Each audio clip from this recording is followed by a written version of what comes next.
It begins in front of a tall electrical box marked with danger and electric shock warnings. The young man grips several exposed wires, his mind racing with the thought that if he were caught now, everything would end for him. At that moment, two men seize him as he struggles to break free, trying to avoid being dragged back. In that instant, he understands clearly that being captured there would mean the end of everything. With no hesitation, he chooses a desperate move. The protagonist forces the cables together, triggering a powerful short circuit. He accepts the cost of that decision, preferring to sacrifice himself rather than be taken again. A violent surge of energy erupts. All three are struck by the electric discharge, and even in that moment, the boy accepts the outcome without regret. But none of it truly matters. Inside his chest, a heart of resurrection continues to beat. Even with his body severely damaged, the young man rises again, holding on to the certainty that he will never truly disappear.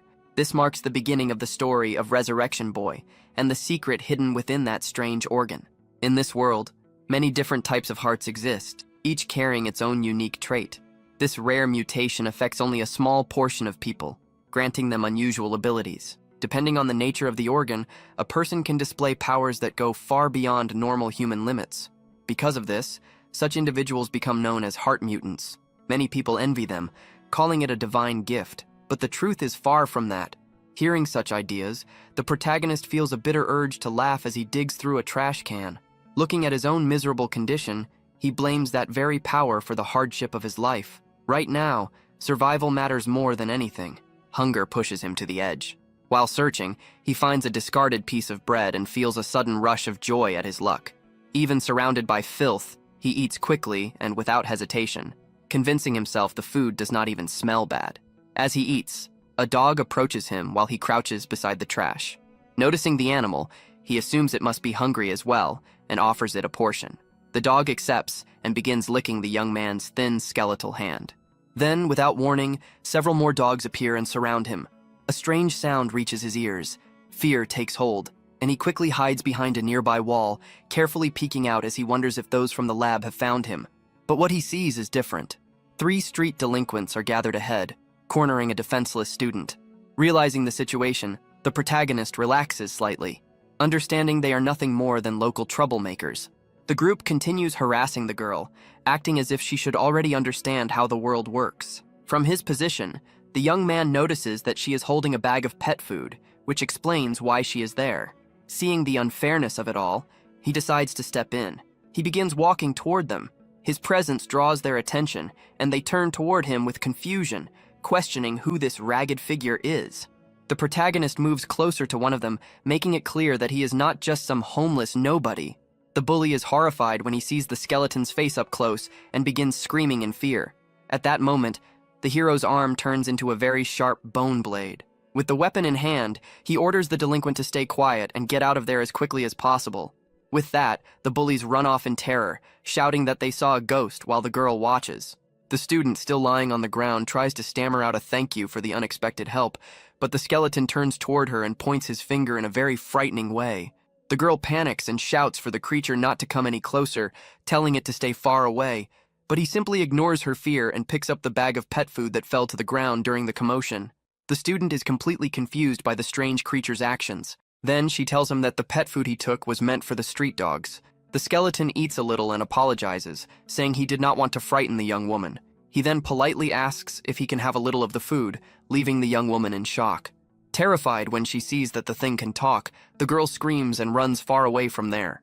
The young man watches the scene, already expecting that reaction because he is used to it, but he is not bothered and says that at least now he can eat the pet food in peace. Even though she is scared, the student remains hidden, watching and wondering what that thing was. She begins to question whether it was a person and whether it is possible for someone to live in that condition. With that, a possibility comes to the young woman's mind, and she wonders if he is a heart mutant. The girl remembers that mutants have bizarre abilities and that he saved her from the thugs. Feeling guilty for her reaction, she decides to return and approaches the skeleton again. Then, the young woman offers a sandwich from her backpack to the starving young man. Surprised and touched, the survivor asks if that sandwich is really for him. The girl confirms it and apologizes for running away earlier, and he thanks her as he takes the food. He holds the sandwich and thinks that this is the first time he has received food that looks like that. The boy takes a huge bite and remembers that he had only seen wrappers of that sandwich in the trash. As soon as he tastes the sandwich, he is overwhelmed and says the flavor is simply heavenly. He praises how fresh the vegetables, bread, and meat are, and says he could die happy. Looking at the student petting the dogs, the protagonist thinks that she is an angel. After a while, the student gathers the courage and asks what she should call the skeleton.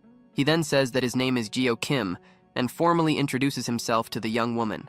With a smile, the girl says it is a pleasure, and reveals that her name is Song Heiji. Then she asks how the young man ended up like that, and he explains that he is running from the lab. Frightened, Heiji asks about this lab and whether he is really being chased. Geo confirms it, saying that there is a research center that captures mutants and that they are trying to take him back. The student is shocked because she has heard rumors and asks what they would do to him in that place. The skeleton pauses and prepares to reveal the truth about his dark past. He explains that he was used in experiments and suffered for 10 years through tests and procedures. Heiji is horrified to learn about the cruelty he endured for an entire decade. Geo explains that all of this happened because of his resurrection heart, which regenerates him. Because of that unique ability, he survived everything, and that is why he ended up in that state. The girl looks at him with a serious and determined expression after hearing the painful story. The young man continues to lament his appearance and the suffering his power has brought him. Suddenly, the student stands up and invites him to go somewhere with her. Geo is confused when the young woman grabs his hand and pulls him along, saying it will be quick. He is completely stunned as he feels her hand holding his tightly. Even with his frightening appearance, a girl had the courage to hold his hand. With a flushed face, the skeleton feels awkward and thinks that she caught him off guard. Unexpectedly, his bone blade appears again while he is being pulled down the street. Halfway there, the young man's hand comes off, and the student panics as she ends up holding the limb.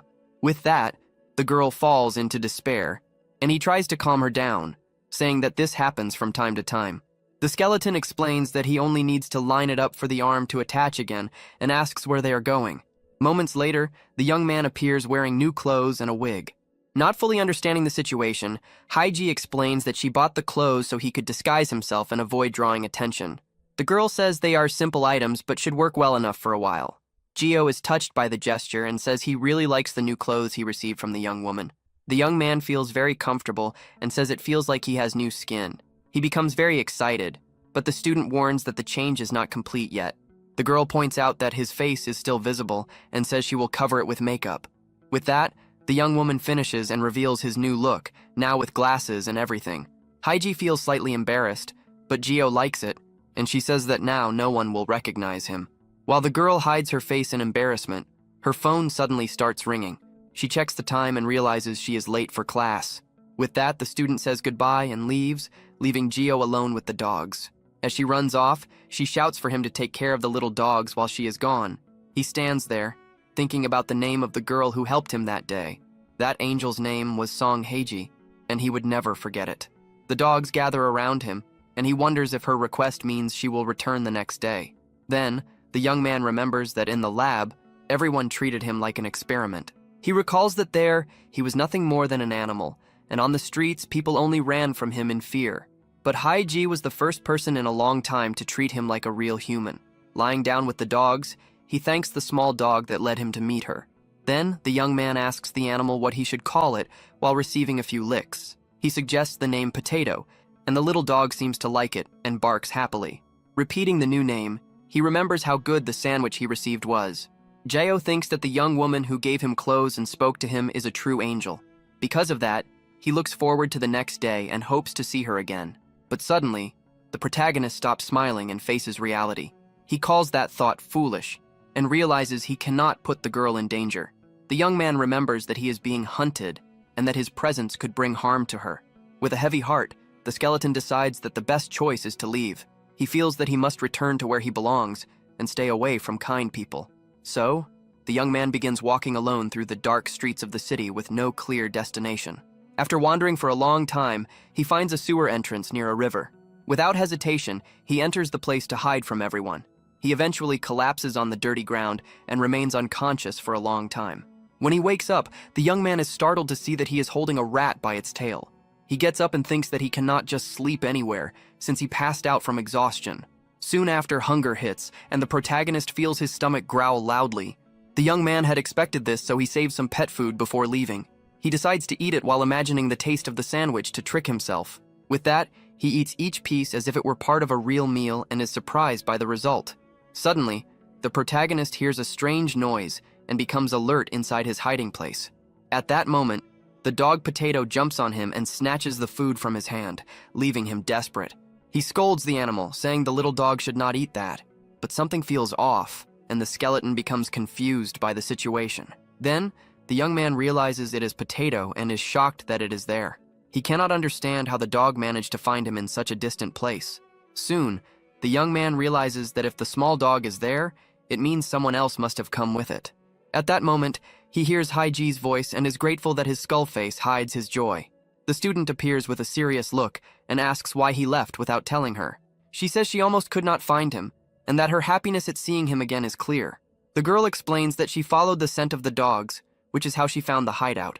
With that, she scolds him for putting himself in danger, and he apologizes for making her worry. The young man then admits that he was afraid of being a burden and chose to leave. With a smile, the young woman says she is very happy to have finally found him. She adds that even Potato was worried, and the little dog licks his face. Then the girl says they need to eat and shows several snacks she brought.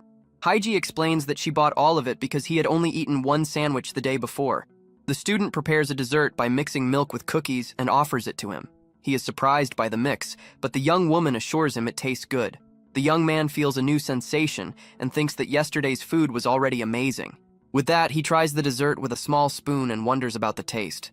The flavor is so good that he begins to cry with emotion and says it is delicious. He gets so excited that he offers some to her, but she tells him to try the soda. Suddenly, as he drinks it, his arm starts to regenerate quickly. The student is shocked by what she sees, and he shows his arm healing right in front of her. His hand is still forming, and the girl watches closely, clearly frightened. She then asks if the healing is always this slow and if it will take days for him to recover. The young man corrects her, saying that at that speed, a full recovery would take years, leaving her stunned. He thinks that to speed it up, he would need to absorb a large amount of a certain liquid, but decides not to scare her. So, the young man changes the topic and says, "This is the method using food," and she asks what the other method is. The skeleton lies and says the other way only works in the lab and that eating already helps. The girl asks if the lab used to help him, and he explains that they would heal him for experiments. Because of that, they continue to chase him no matter where he hides. Hearing this, the student understands that this is why he ran away without saying anything. He confirms and says she does not need to be kind anymore, since being close to him is dangerous. The girl stands up, determined, and says they need to go to the police station right away. But the young man says the police would treat him like a monster and that he was almost targeted before. The girl tells him not to worry and reveals that her older sister works as a police officer. With that, she shares an important secret, saying that her sister also has a mutant heart, just like him. The skeleton is completely shocked and asks if he heard correctly that her relative is a mutant. At that moment, the young man stays silent, thinking about the unexpected information while looking down. The student then asks him to trust her, assuring him that the officer is a kind person. But the survivor still seems to be processing everything, his expression showing confusion.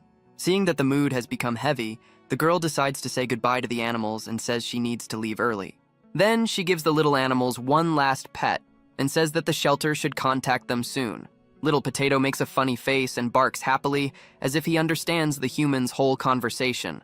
Alone with the animal, the protagonist thanks him for his help and pets the head of his new best friend. With a determined look, the young man tells himself that this time he will not run away like a coward. He smiles and promises the little dog that he will come back soon to visit and play again in that place. From afar, the student waves goodbye as the young man watches her walk away and disappear into the city horizon. Pulling up his hood, the young man thinks that after 3 years on the run, someone has finally reached out a hand to help him. He remembers his friend's smile and feels that having someone by his side is a very strange and new feeling. Walking down the street, the hero wonders if he can finally live in peace without having to remain a fugitive forever. But suddenly, bright lights hit his face, and he stops in the middle of the road. With the violent impact, the skeleton's body is thrown far away, and his glasses fly off as he spins through the air. At that moment, the young man crashes hard onto the asphalt and lies on the ground without any sign of reaction. A huge henchman grabs the student and covers her mouth as she tries to scream for her friend. With that, several men in suits run toward the protagonist, and one of them is holding a baseball bat. At that moment, 2 henchmen take the chance and lift the young man's body, while he is still dazed. In the background, a lighter is sparked, and a small flame lights up the scene, revealing a new figure. A scarred man lights a cigarette and says that he has finally found that pathetic scrap. The leader then orders them to take him, because he will pay for everything he put them through during the chase. The 3 black cars speed away, taking the captured protagonist to an unknown place, but through the rearview mirror, the skeleton can be seen being dragged by a rope around his neck. The young man gasps as he is dragged across the asphalt, and it becomes clear that 2 other bodies are being pulled along with him.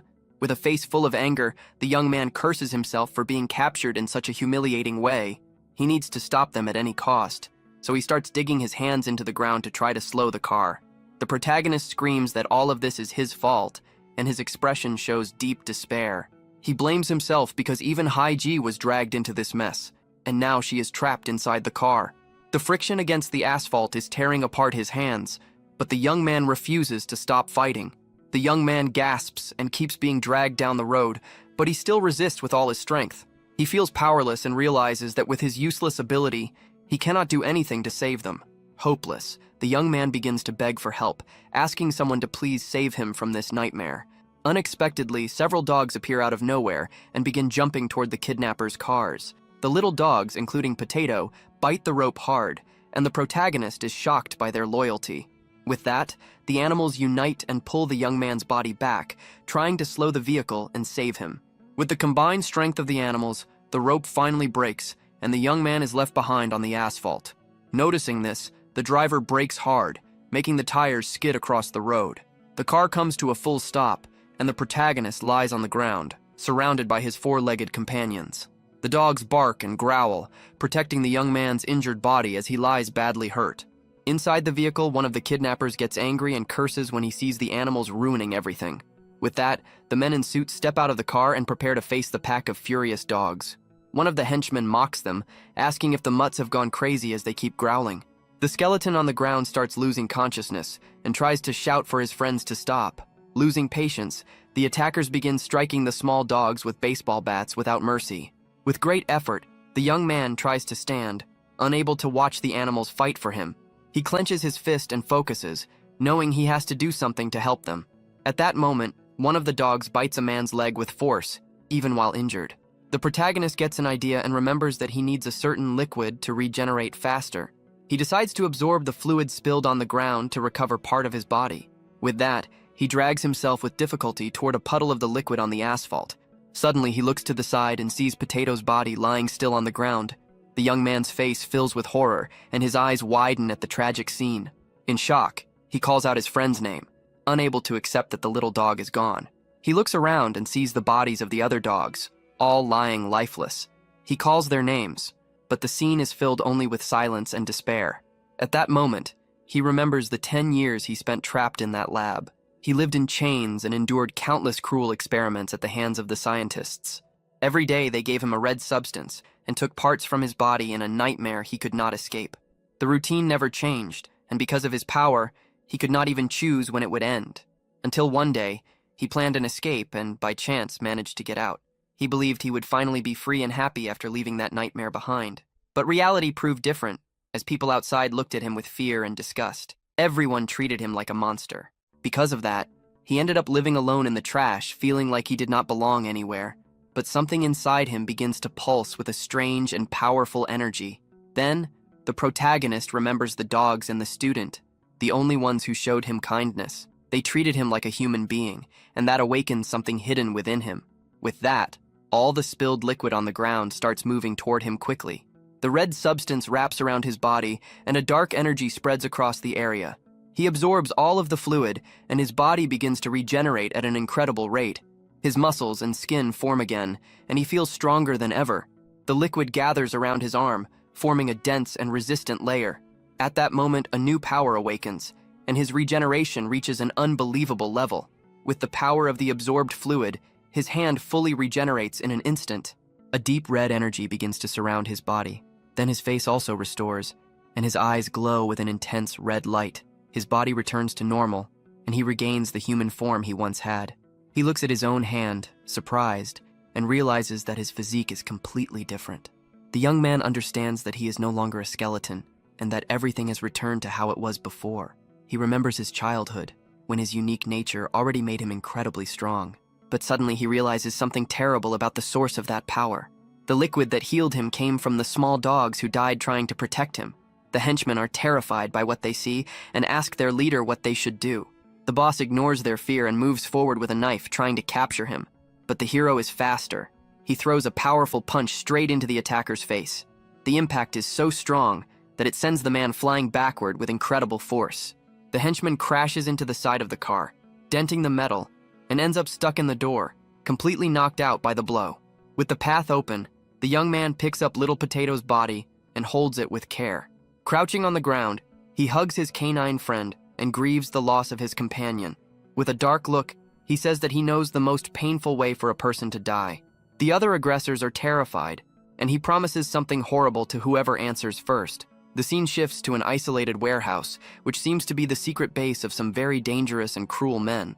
Several black cars are parked in the yard, showing that the place is full of armed and watchful henchmen. Suddenly, someone pulls a dark bag off the head of a person being held hostage there. Song Hae-ji looks around in despair, asking who these people are as she tries to understand her situation. At that moment, the young woman realizes she is in a very sinister place, and her face fills with real fear. Several delinquents surround the student, smiling in a twisted way, as if they are enjoying her panic.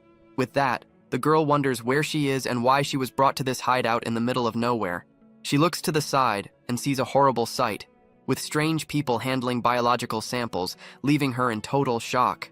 But soon, one of the men grabs the young woman's hair roughly and tells her to stop making so much noise. The group's leader walks closer and asks if she happens to have several extra lives to be screaming like that. Then the villain shows a photo of the skeleton and says she is only there because she helped that mutant. He tells the young woman to keep her mouth shut if she wants to make it through this once it is over. With a cruel look, the man says that nobody would care if 1 or 2 people disappeared from that place today.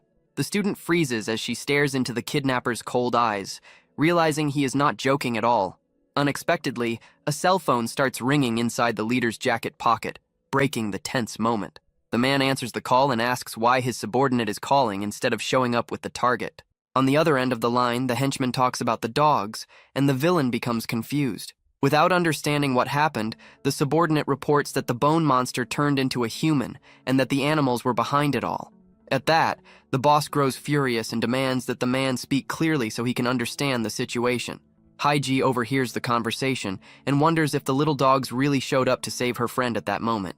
The boss asks over the phone if the subordinate is saying they lost the skeleton. At that, he loses control and yells that the target was very valuable and that the henchman is useless trash. Then the man kicks something in anger and threatens his men if they fail to capture him again. Furious, he turns to the girl and asks where her friend has gone right now. The villain yells that she needs to tell him everything at once and complains that he lost a lot of money because of the escape. Terrified, the student says she knows nothing, and the kidnapper laughs mockingly. At that moment, he pulls out a blade and threatens to hurt her to see if her memory comes back. The young woman remembers that her friend warned her about being followed, but she acted carelessly and ignored it. With the blade close to her face, she thinks about what she should do to escape that dangerous situation. Just then, the aggressor prepares to strike, but something unexpected happens inside.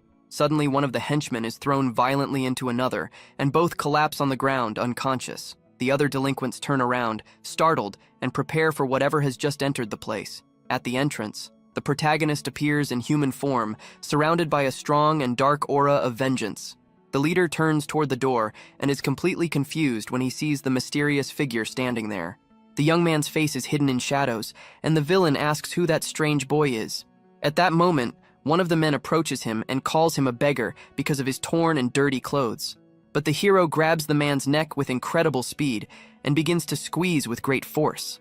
The delinquent struggles to breathe and wonders what kind of strength the young man now possesses. With a cold expression, the protagonist says that because of them, something terrible has happened. Then he reveals that, because of them, all the little dogs were lost that night. The leader shouts for his men to deal with the intruder, and 2 of them rush forward to attack.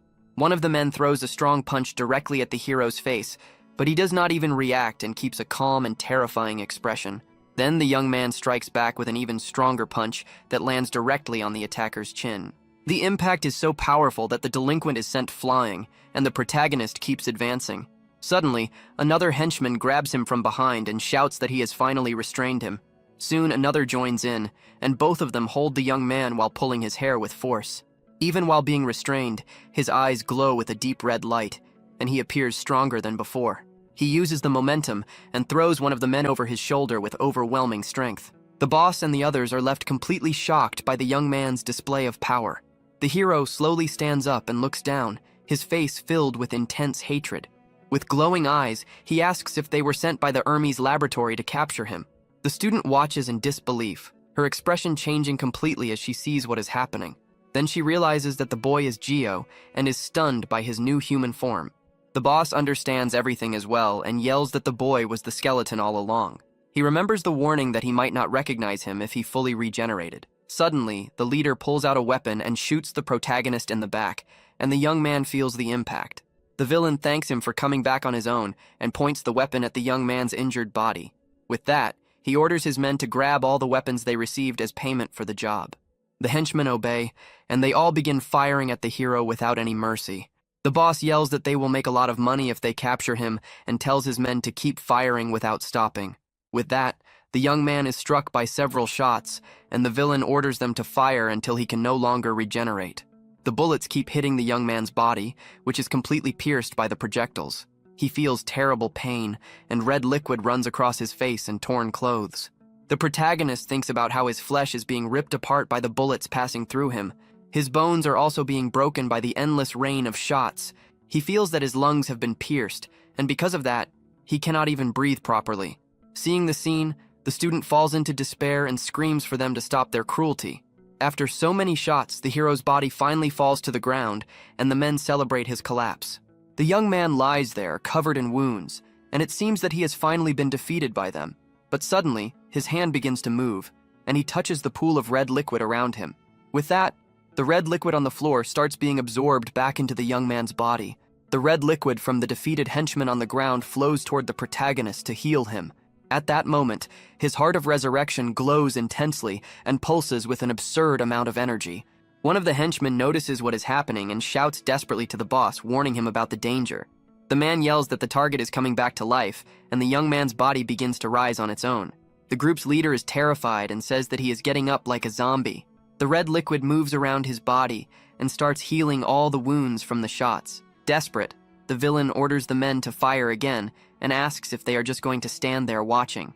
He feels each bullet entering his body, but this time his expression is very different.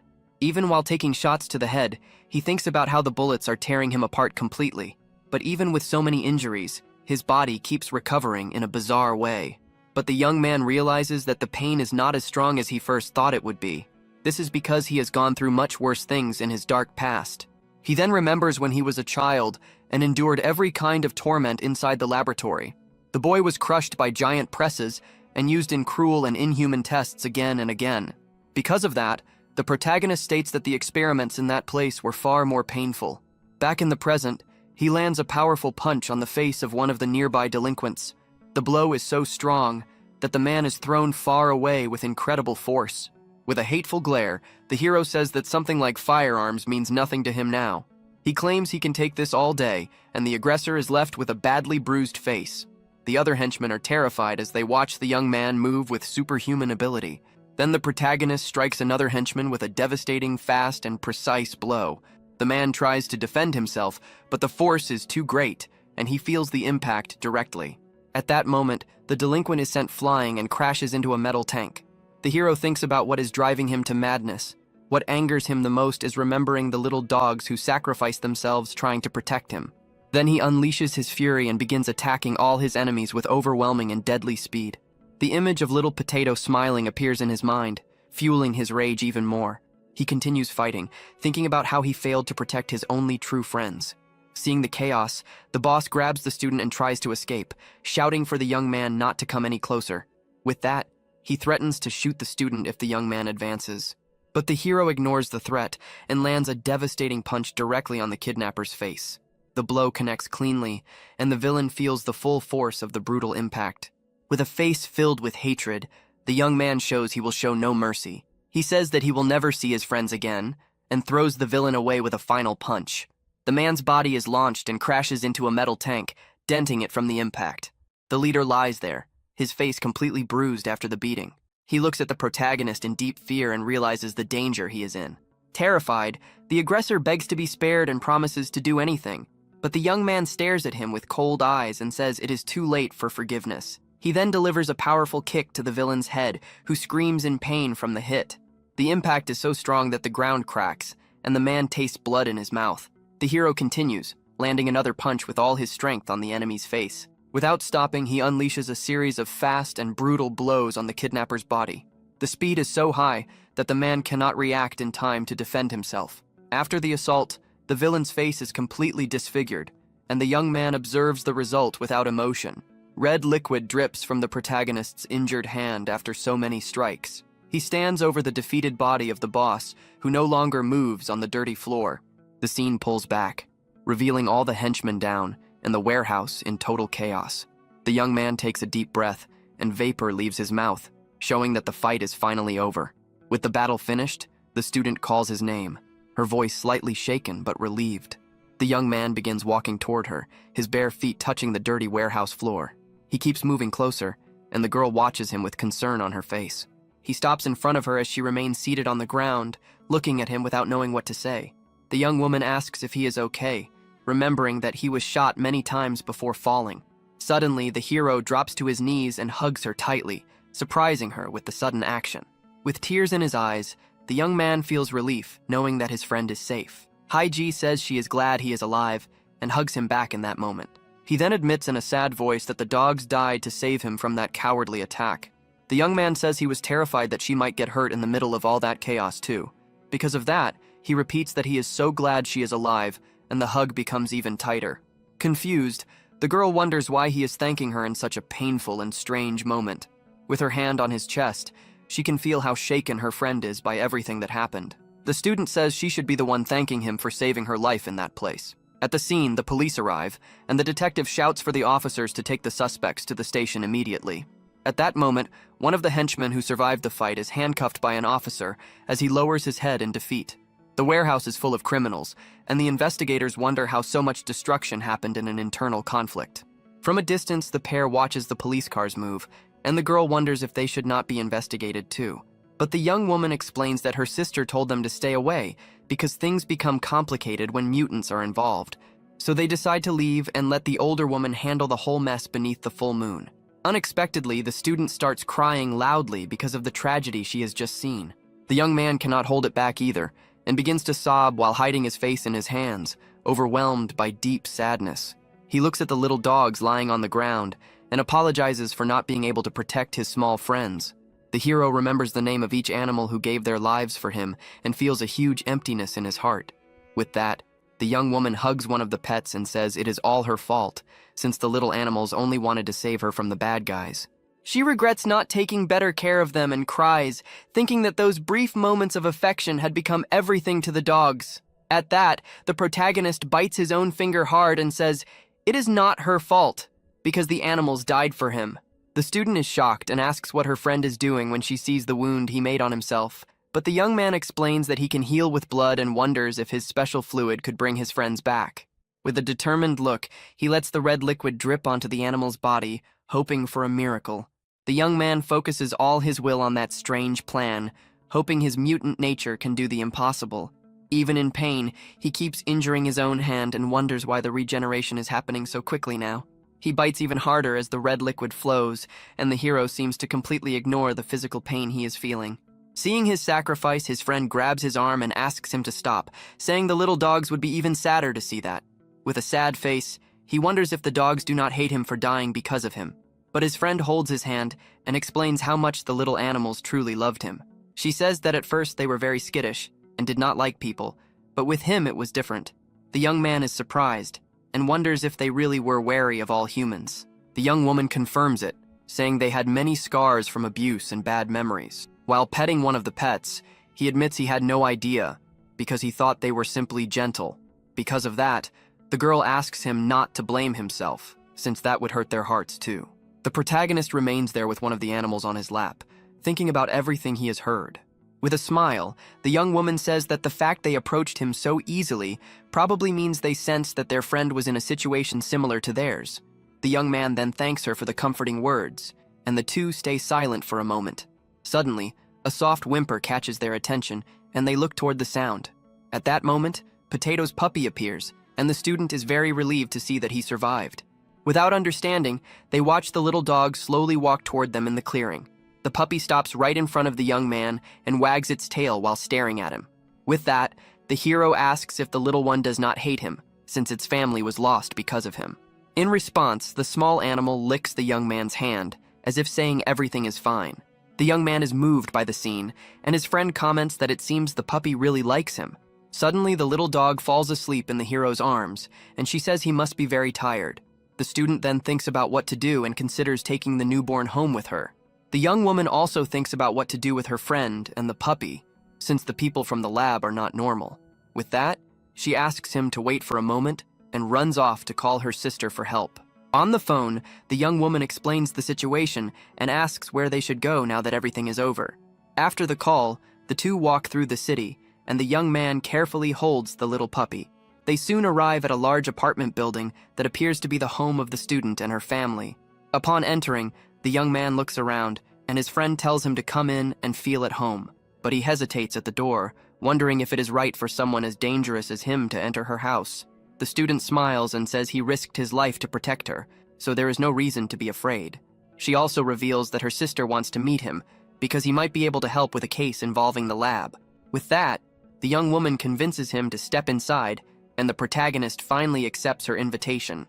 At that moment, he sees his reflection in a window and becomes confused by what he sees. Suddenly, the hero panics and is frightened by his own appearance, surprising the girl with his reaction. He grabs her shoulders and says that his face is back, with cheeks, a nose, and even lips. The young man explains that he did not realize it before, since his face had not regenerated since his childhood in the lab. With his hands against the glass, he looks at himself and understands that he is finally seeing his true appearance. Shocked by the story, the young woman drinks some water and says something has been bothering her for a while. She then asks his age, because now that he has regenerated, he does not look old at all. The young man becomes thoughtful and says it has been so long that he never even thought about his age. He remembers entering the lab at 7 years old and escaping 3 years after several yearly tests. After doing the calculation, the young man says he is 17 years old, and his friend spits out her water in surprise. The girl is shocked and asks why he let her call him sir if they are the same age. With a shy expression, the young man explains that he was just happy she treated him like a human being. The student is left speechless after hearing such a sincere and sad answer. At that moment, she thinks the situation is a bit pitiful, but at the same time finds his attitude very endearing. So the young woman suggests they call each other by their names and invites him to eat after taking a shower. Meanwhile, the little puppy takes the chance to devour its bowl of food with great excitement. At the table, the protagonist, now wearing clean clothes, prepares for his first proper meal. With wide eyes, he tastes the food and says that everything is warm and delicious. His friend feels embarrassed and says it is just a simple dish, apologizing for not being a good cook. But the young man insists, saying that this is the best food he has ever eaten in his entire life. The young woman then explains that her sister had something unexpected come up and will not be able to meet them today as planned. With the plates completely empty, it is clear how hungry the young man was and how much he enjoyed the dinner. Because of that, she points to the couch and says he can sleep there tonight to rest. She hands him a blanket and he feels a bit awkward, but thanks her for the hospitality. With a smile, the student says goodbye and mentions she is going to her room to do her homework. The bedroom door closes and the young man is left alone in the living room for the first time. Holding the blanket, he looks around, still adjusting to his new reality. His eyes take in every detail of the house, and he is amazed by how normal everything feels. The hero is surprised when he sees the television and wonders how it can be so large and thin. Looking at the flowers in a vase, he thinks about how different this place is from the cold and lifeless laboratory. He lies down on the couch and is surprised by how comfortable it is, much softer than the bed he had in the lab. Meanwhile, the little dog drinks some water but ends up throwing up a bit of the food he ate earlier. The puppy seems very sick, and the protagonist turns around, startled by the scene. At that moment, the hero realizes something is wrong and looks at his little friend with a shocked expression. The small animal keeps vomiting and appears weak and fragile. Desperate, the young man calls out the puppy's name, his face full of worry. With that, he runs toward the puppy, trying to help during that tense moment. The young man stops in front of him, but the little one just looks back with a confused expression, not understanding what is happening. Suddenly, the puppy seems completely fine and simply tilts its head to the side. The hero then realizes it was nothing serious and feels relieved, thinking it was just a false alarm. Later, the two lie down on the couch, and the puppy snuggles close to him in a very cute way. With the puppy resting on his shoulder, he thinks about how warm and comfortable this place is for sleeping peacefully. Smiling, the young man asks his new companion if he is also enjoying their new safe home. Then he starts thinking of a name, and since the father was Potato, he suggests the name French Fry. The hero decides to call him Fry, and the little one seems to like the name as he gets patted. With that, he finally understands what happiness is and falls asleep feeling warmth in his heart. His memories of that day pass through his mind, and he remembers the meal he had earlier. He also recalls the warm shower he was able to take for the first time in a long time. The memory of washing with warm water fills him with happiness and gratitude for that peaceful moment.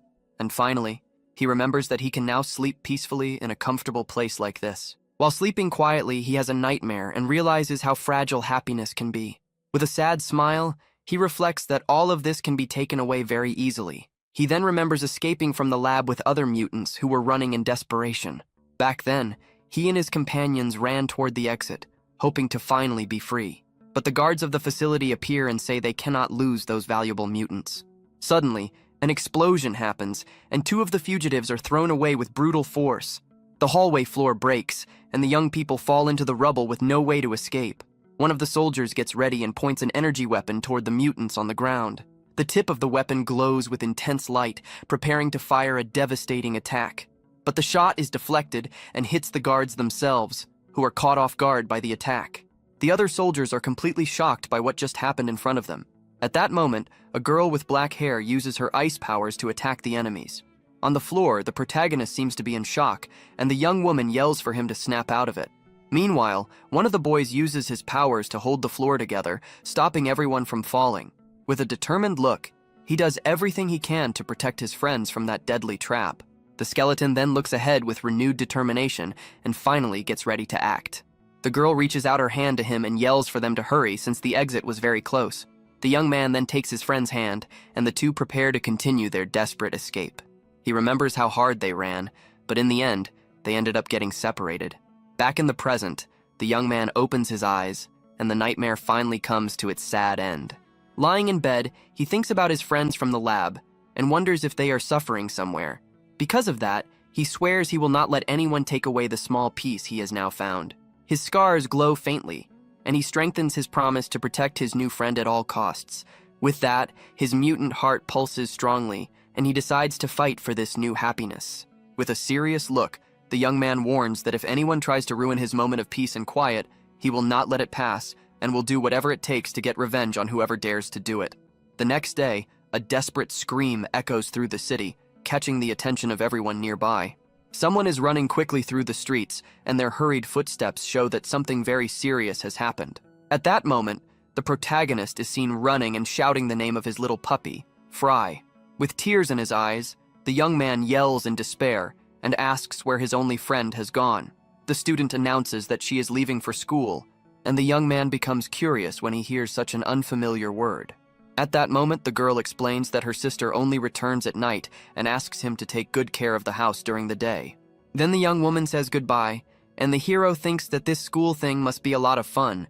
Suddenly, she notices that little French Fry is whimpering and scratching the wall with great excitement. With that, the two watch the little animal's strange behavior as he keeps making noise in the corner. Curious, the student asks if the pet wants to go outside, and the young man notices that the animal does not seem sick, only bored. So the protagonist decides that he is going to take his little companion out for a walk on the street right away. Even so, his friend becomes concerned and asks if the dangerous men are not still after him out there. With a smile, the young man says, everything is fine because no one will recognize his new human face. Relieved, the young woman agrees and feels calmer, believing the hero is safe now. At that moment, the girl points to the drawer where the leash is and gives him the door code so he can go out. Once outside, the young man struggles to control the little animal, who starts jumping and barking non-stop in the street. With great difficulty, he tries to hold the pet and realizes that walking a dog is not simple at all. Watching little Fry struggle, he wonders if the collar is making his friend uncomfortable. The hero grows worried when he hears the animal whining and becomes afraid that he tightened the leash too much. At that moment, He covers his face and remembers when he was held in heavy chains. In a flashback, the boy recalls the suffering in the lab, where he received painful shocks while restrained. Because of that trauma, he starts thinking that others might not like the animal and gets lost in thought. Then the protagonist lets go of the leash and apologizes to the little one, who disappears instantly from sight. Suddenly, the young man is in total shock and realizes that little French Fry has run away in the street. The hero shouts the animal's name in desperation as he runs through the streets, hoping to find him quickly. Tears fall from his face as he wonders where his only companion has gone. The journey of the resurrected boy continues, now with the disappearance of the pet that changed his world. He runs past several people on the sidewalk and begs for the pet to answer his call. At that moment, the young man starts searching through trash cans and looking into every dark corner, his heart beating fast. He kneels to check under abandoned debris but finds only a few frightened mice. Desperate, the young man looks behind a large dumpster and keeps searching through the unfamiliar neighborhood. Soon he sits on the ground and begins to cry, wondering how he will find the puppy in such a big place. Lost in his thoughts, he imagines the worst and is terrified by the idea of the pet being hit by a truck. His fear grows even more when he thinks that cruel people might capture and hurt his little friend. The young man cries deeply and blames himself for losing the pet just one day after promising to protect him. Suddenly, he stops in an alley and sees a building in the distance that looks like the school his friend mentioned earlier. Looking toward the field, he sees some students playing and finally spots the little dog hidden among the bushes. Little Fry calmly licks his paw in the middle of the plants, unaware of the worry he caused. The protagonist immediately runs at full speed toward the bushes, wondering if the pet followed the girl's scent. Unexpectedly, a man passing by becomes confused and looks to the side, trying to understand what is happening. The young man rushes past him so fast that the man tries to grab him, but cannot even touch his clothes. The instructor is left in shock, wondering how someone can move that quickly as he watches the blur pass by. The hero continues his desperate run, and the man calls out for him to stop, but his only focus is rescuing his pet. Meanwhile, the students continue their soccer game, unaware that a powerful mutant has entered the area. The courtyard remains lively and calm, with students enjoying themselves. In the bleachers, some sit and chat casually about daily topics. Hidden behind a tree, the hero observes the place carefully to avoid being noticed. At that moment, he focuses on a specific group, paying attention to their conversation. Soon, the students begin talking about the origin of mutants and whether the rumors about the lab are real. One of the boys shows on his phone that the reward for capturing a mutant can reach up to 1 billion won. Hearing that amount, the protagonist realizes how people outside see his kind only as a product. With that, the young man decides he needs to find the puppy quickly and leave before something bad happens. Meanwhile, little Fry runs happily across the courtyard, unaware of the danger surrounding him. In another part of the school, some girls are recording a dance challenge to post on their social media with great excitement. After finishing the video, they check the result and praise each other's looks while laughing and smiling. Then the group's leader looks at her phone, very proud of the outcome, while her friends keep giving exaggerated compliments. Suddenly, the little animal appears, running toward them and surprising the girls with its cute presence. Charmed, they pick up the pet and begin showering it with affection because it is so small and adorable. With that, the students decide to take a picture with their new friend to post on their stories and gain many views that afternoon.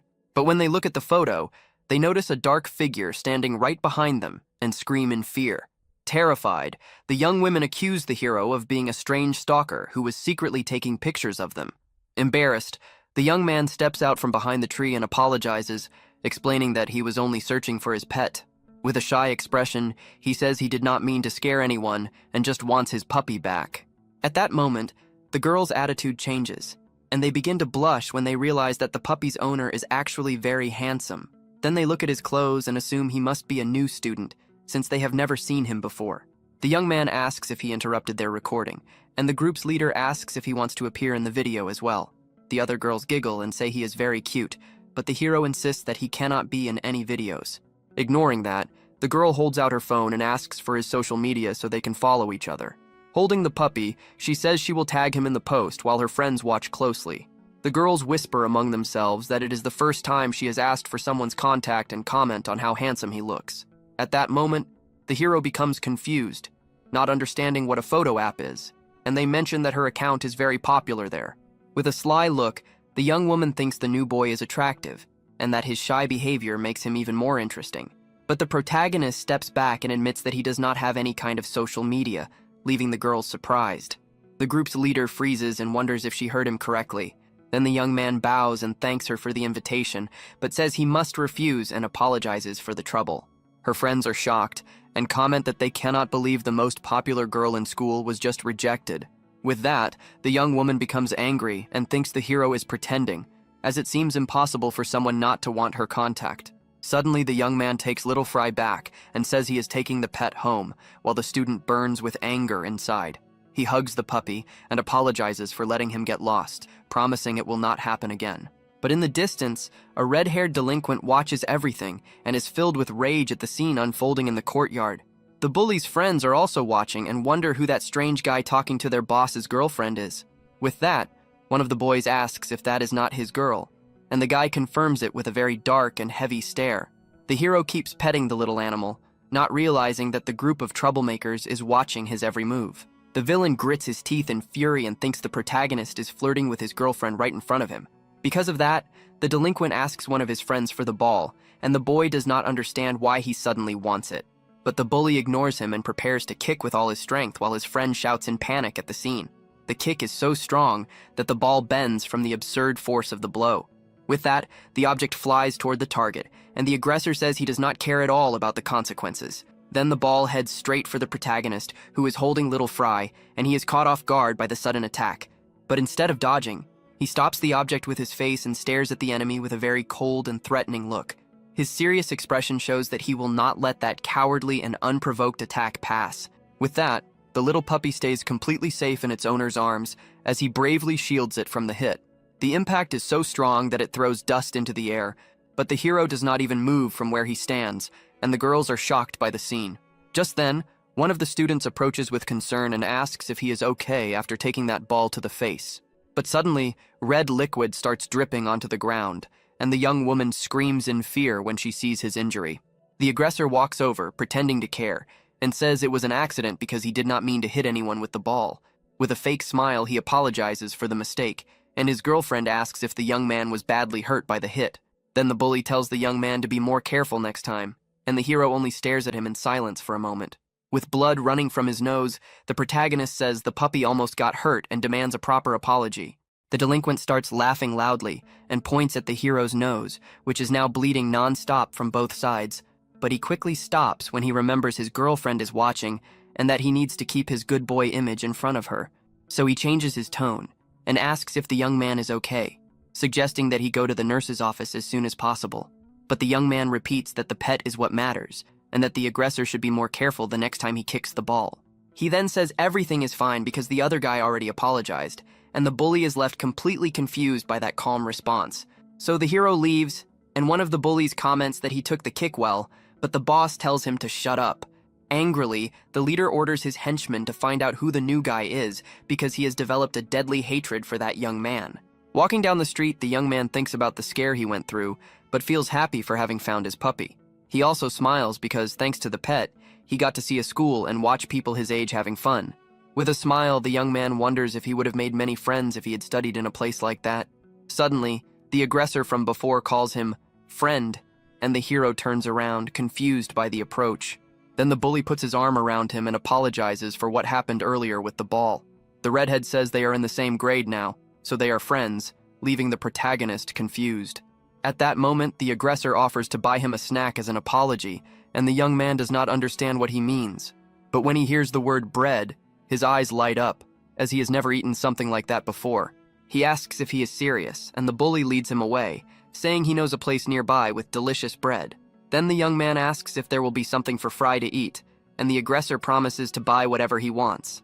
The redhead thinks the young man must have been hungry after trying to act cool in front of the girls earlier. Suddenly, the bully stretches his foot in front of him, trying to trip him. The young man falls hard to the ground while the aggressor watches with a cruel expression. On the ground, he notices other guys and realizes he has fallen into a trap while trying to protect the little animal. One of the henchmen mocks him for believing the free snack story so easily. The others laugh and wonder if the new guy is foolish for trusting such a lie. The boss says he will give him a knuckle sandwich, and several other beaten students can be seen nearby. Surrounded on all sides, the protagonist faces the gang, and the leader insults him, calling him weak. The gang leader grows annoyed and asks why the new guy is causing trouble there. Calmly, the young man asks what he means, and the aggressor shouts that he was hitting on his girlfriend. With that, the bully threatens him, saying someone like him would cry from a single punch. The other delinquents laugh, and the leader mocks him for bringing a dog to school. The protagonist covers his face and realizes he was invited to be friends, but it was actually a setup for a fight. He apologizes for the trouble and tries to leave, but the redhead prepares to attack him from behind. At that moment, the henchmen block his path and mock his attempt to escape. With a serious expression, the young man tells them to move aside because they are scaring his little pet. One of the aggressors gets irritated by his tone and rushes at him to teach him a lesson, but the hero responds with a precise punch that hits the attacker's chin, knocking him out instantly. The delinquent falls unconscious, and the others are shocked by the strength of the mysterious boy. The gang leader's face turns pale as he cannot believe what just happened. Furious, the remaining henchmen charge together, trying to surround and attack him at once. They wonder how the new guy defeated their friend with a single strike, but the young man only stares at them with cold eyes and prepares for the fight. At that moment, his mutant heart pulses with dark energy, and his power begins to awaken. Then the young man dodges their attacks and strikes back with superhuman speed and strength. Without giving them any chance, he continues landing precise blows and knocks them down one by one. With a final punch, he hits the leader's face, who cannot react in time. Then the hero finishes the fight by throwing the gang leader over his shoulder with great force. With a single strike, he smashes the aggressor's head into a brick wall, which cracks from the impact. He then warns them that he told them to stop because little Fry was getting very scared by all the commotion. The other students watching from a distance are terrified when they see the damage the new guy caused to the wall. With that, they scream that the young man is a monster and run away, frightened by his bizarre and superhuman strength. The delinquent on the ground looks at the wall and cannot believe it is cracking from the force of the blow. Terrified, the bully realizes he is in serious trouble and thinks that a single punch from that guy could break all his bones. He then understands that he picked a fight with the wrong person, and his face twists with pure fear and desperation. Desperate, the redhead bows on the ground and begs for forgiveness, promising that he will never cause trouble again. He then tries to get out of the situation by showing a picture of his own puppy to prove that he also loves animals and never wanted to hurt the pet. The hero looks thoughtful, and the aggressor keeps begging to be forgiven while the young man seems to consider the weak excuse. The delinquent continues showing his phone, and the whole scene becomes very strange, with the bully suddenly trying to act friendly. Suddenly, the young man's stomach growls, and he says that he used a bit of strength and is now very hungry because of it. The redhead is completely confused and wonders why the new guy is thinking about food at a moment like that. At that, the aggressor assumes the young man is being clever and is subtly asking for food in exchange for forgiveness. The scene then shifts to his friend in the classroom. Moments later, they arrive at the school convenience store to finally buy the hero the promised snack. With the table full of food, the protagonist gives thanks and prepares for the feast, while the other just watches from a distance. The young man begins devouring everything eagerly, and the bully watches from afar, still trying to understand the whole situation. He even shares a little of his bread with little Fry, who barks happily and seems to enjoy the strawberry filling. Because of that, the redhead grows confused, since the young man seems powerful but acts like a fool, and he cannot understand his personality. The aggressor remembers that the young man sent one of his guys flying with a single punch and wonders if he is some kind of athlete, but he dismisses the idea because not even a professional fighter could crack a wall with someone's head. Because of this, he decides that he needs to take drastic measures and calls his boss, asking for help with the problem. In an underground casino, the so-called boss answers and asks what his subordinate wants at that moment. Desperate, the redhead begs for help and says he is in a very difficult situation and needs backup. On the other end of the line, the man complains that he is only contacted when someone gets beaten up and calls him useless because of it. Then the young man begs once again and asks him to save his reputation this time so he will not be humiliated. The boss agrees to help and tells his friends that one of his henchmen got beaten by a new kid at school. He mocks the situation but says he is bored and will stop by to see what is happening. The bully feels relieved and thanks him, promising that he will have the target ready by the time the backup arrives. With a malicious smile, the redhead ends the call and swears that the transfer student will regret ever being born. Suddenly, the hero offers one of his snacks to the aggressor, who is surprised by the unexpected gesture. The young man says he feels bad eating everything alone, and the other refuses, saying he can have it all. With that, the bully gives all the snacks to him and says he can keep the drinks and everything else he bought. The young man is happy and shares the food with his puppy, while the redhead wonders how someone so strong can be so naive. He watches the young man feeding his pet and notices something strange on his hand, which now seems healed. Then the aggressor remembers that he punched the wall, but now his hand is perfectly fine, as if nothing had happened. He starts putting the pieces together and realizes that the young man has superhuman strength and extremely fast regeneration. Remembering a video, the redhead recalls that heart mutants can have different abilities depending on their type. Suddenly, he is startled by the possibility and asks if the young man is a mutant, but the puppy ends up throwing up everything. The protagonist panics and denies the accusation, but the aggressor is convinced that he really is a mutant. With that, the bully is left stunned, since it is the first time he has seen a being like that in real life, and he looks completely normal. He then remembers that heart mutants are dangerous, and becomes afraid of what might happen to him now. The redhead thinks his boss will get beaten for nothing if he comes to the school, and the man starts yelling from the other side of the line. On the phone, he warns his subordinate that the young man beside him is a very dangerous and powerful mutant. The aggressor says the situation is serious and that they should cancel the plan, but the boss has a different idea. So the man tells him to keep the target there no matter what, because a mutant is too valuable to let go. The young man finishes eating and says he is leaving, but the bully has to keep him there until the backup arrives. With that, the redhead panics and asks why he is leaving so soon when there is still time before break ends. The hero smiles and explains that he needs to go home, which makes the aggressor even more nervous. Desperate, the bully needs a plan to delay the young man and stop him from leaving too early. So he suggests they skip class and go have some fun outside the school, and the protagonist becomes curious about the idea. They arrive at an arcade, and the hero is amazed by the lights and sounds of such a different place. The young man walks around the area, and the bully realizes it is the first time he has ever been somewhere like that. With his eyes shining, the protagonist says he did not know places like that existed, and the redhead is shocked by the answer. He looks at everything with great attention and is impressed by every detail of that new world. Suddenly, the hero notices a claw machine and recognizes the plush toy his friend has on her backpack. The aggressor is in disbelief and wonders what kind of life the young man lived to have never seen a claw machine before. So he offers to pay for a round, and the young man gets excited by the chance to try winning the toy. With the bully's help, the protagonist controls the claw and is amazed to see the machine move to grab the plushie. With a perfect move, the young man manages to catch the plush toy and celebrates with a joyful shout. He then hugs the toy, happy to have gotten the same one his friend carries on her backpack. The bully watches all of it and thinks that keeping the young man busy until the boss arrives will not be hard at all. He then points to a karaoke place and asks if the hero has ever been somewhere like that before. The two sit down, and the aggressor explains that they can sing their favorite songs there and have a lot of fun.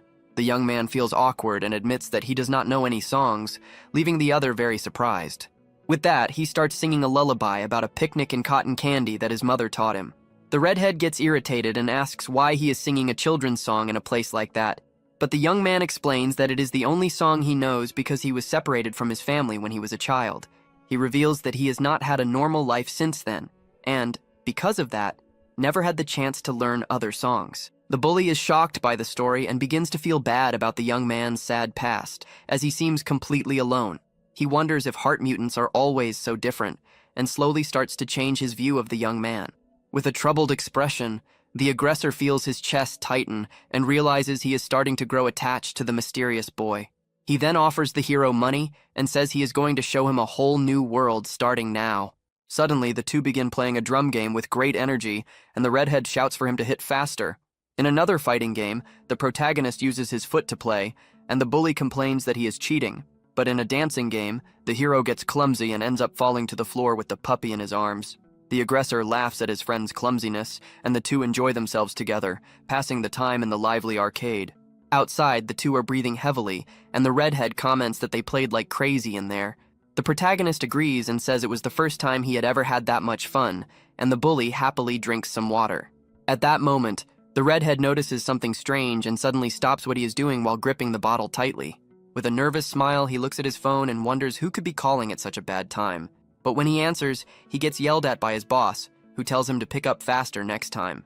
Then the delinquent remembers that he was supposed to keep the young man there so his boss could come teach him a lesson. At that moment, the young man looks at the pictures they took together and realizes that he acted like a complete fool during their outing. He sees the picture of the two of them making funny poses and notices that he ended up forming a real bond with his target. Meanwhile, the protagonist keeps playing with his little pet, unaware of the betrayal being prepared. The scene shifts to a dark alley where the gang of criminals waits impatiently for the arrival of the young mutant and his pet. Filled with fear, the redhead bows before the leader and apologizes over and over for failing his mission earlier that day. But the boss becomes furious and asks if his subordinate is trying to play games with him in that place. At that moment, the aggressor starts sweating and realizes that his change of heart is not only because of his new human friend. He looks at the hero sitting with the puppy and understands that the little creature is the only family the young man has. With his face in his hands, the delinquent feels terrible and says that the whole situation is just too sad. Then he shows a picture of his own pet and says he understands the pain of losing a loyal companion. Crying, he sits next to the protagonist and regrets almost letting his friends harm the puppy. At that moment, he decides that he needs to protect the animal from any danger that might come. With that, the young man prepares to stand against his gang, but he quickly realizes that the leader has already lost all patience with him. Suddenly, the boss lands a heavy punch on the redhead's face, throwing him aside with great force. Lying on the ground, the subordinate trembles in pain as the villain approaches to continue the beating. The man grabs him by the hair and calls out his name, making it clear that the punishment is far from over. The boss pulls his hair and angrily demands to know where the mutant is hiding. At that moment, the redhead remembers how much fun he had with the boy at the arcade and realizes that his friend is just a normal kid. Meanwhile, the other henchmen surround the young man with bats and iron pipes, ready to act. The masked criminals watch silently, waiting for the leader's order. The boss then asks if the subordinate thinks they all gathered there just to waste time with lies. Desperate, the redhead insists that it is all a misunderstanding about the target. He recalls that the young man passed out from exhaustion after playing just a few games and looked like an ordinary weak kid. With blood on his face, he keeps insisting that the hero is nothing special and apologizes for making the boss come all that way. The leader scratches his head and asks if the redhead is really claiming the boy is not there. Then the aggressor puts on a fake act, placing an arm around the young man and asking if he is upset about getting a few hits from his older brother. The boss lights a cigarette and says that the subordinate's face clearly shows he is lying. With that, the villain demands to know the real reason for the sudden change in his story. The young man starts sweating, thinking about how the hero is not human and how much the world hates people like him. The boss begins laughing and asks if he is really worried about the boy's safety, but the redhead stays silent, realizing the situation is becoming more dangerous. Suddenly, the villain raises his hand and offers 5 million as a reward if he hands over the target immediately. With a cruel smile, he reveals that he already has a buyer ready to take the boy to the lab without leaving any trace. The delinquent is shocked and wonders if this is not human trafficking. He remembers news he saw about mutants being sold and realizes that it is real. His hand trembles as he understands that his boss is far worse than he thought. Even lying on the ground, the redhead keeps insisting that the hero is nothing special, but the boss does not believe him. With that, the villain loses patience and delivers a powerful kick to the subordinate's stomach, catching him off guard. The impact is so strong that the young man is sent flying and crashes into a wall with brutal force. Lying on the ground, he is in intense pain and can barely breathe after the heavy blow that knocked the air out of him. Furious, the leader complains that he has let many things slide, but now his patience has finally run out. He then stomps on the delinquent's head with all his strength and calls him annoying for lying. At that moment, the man orders his henchmen to beat the traitor until he tells the truth about the mutant. The other aggressors obey and begin kicking the young man without mercy in that burst of anger. The young man tries to shield himself, but the blows keep coming, hitting his entire body without pause. He then remembers the past, when he was just a child being beaten by school bullies.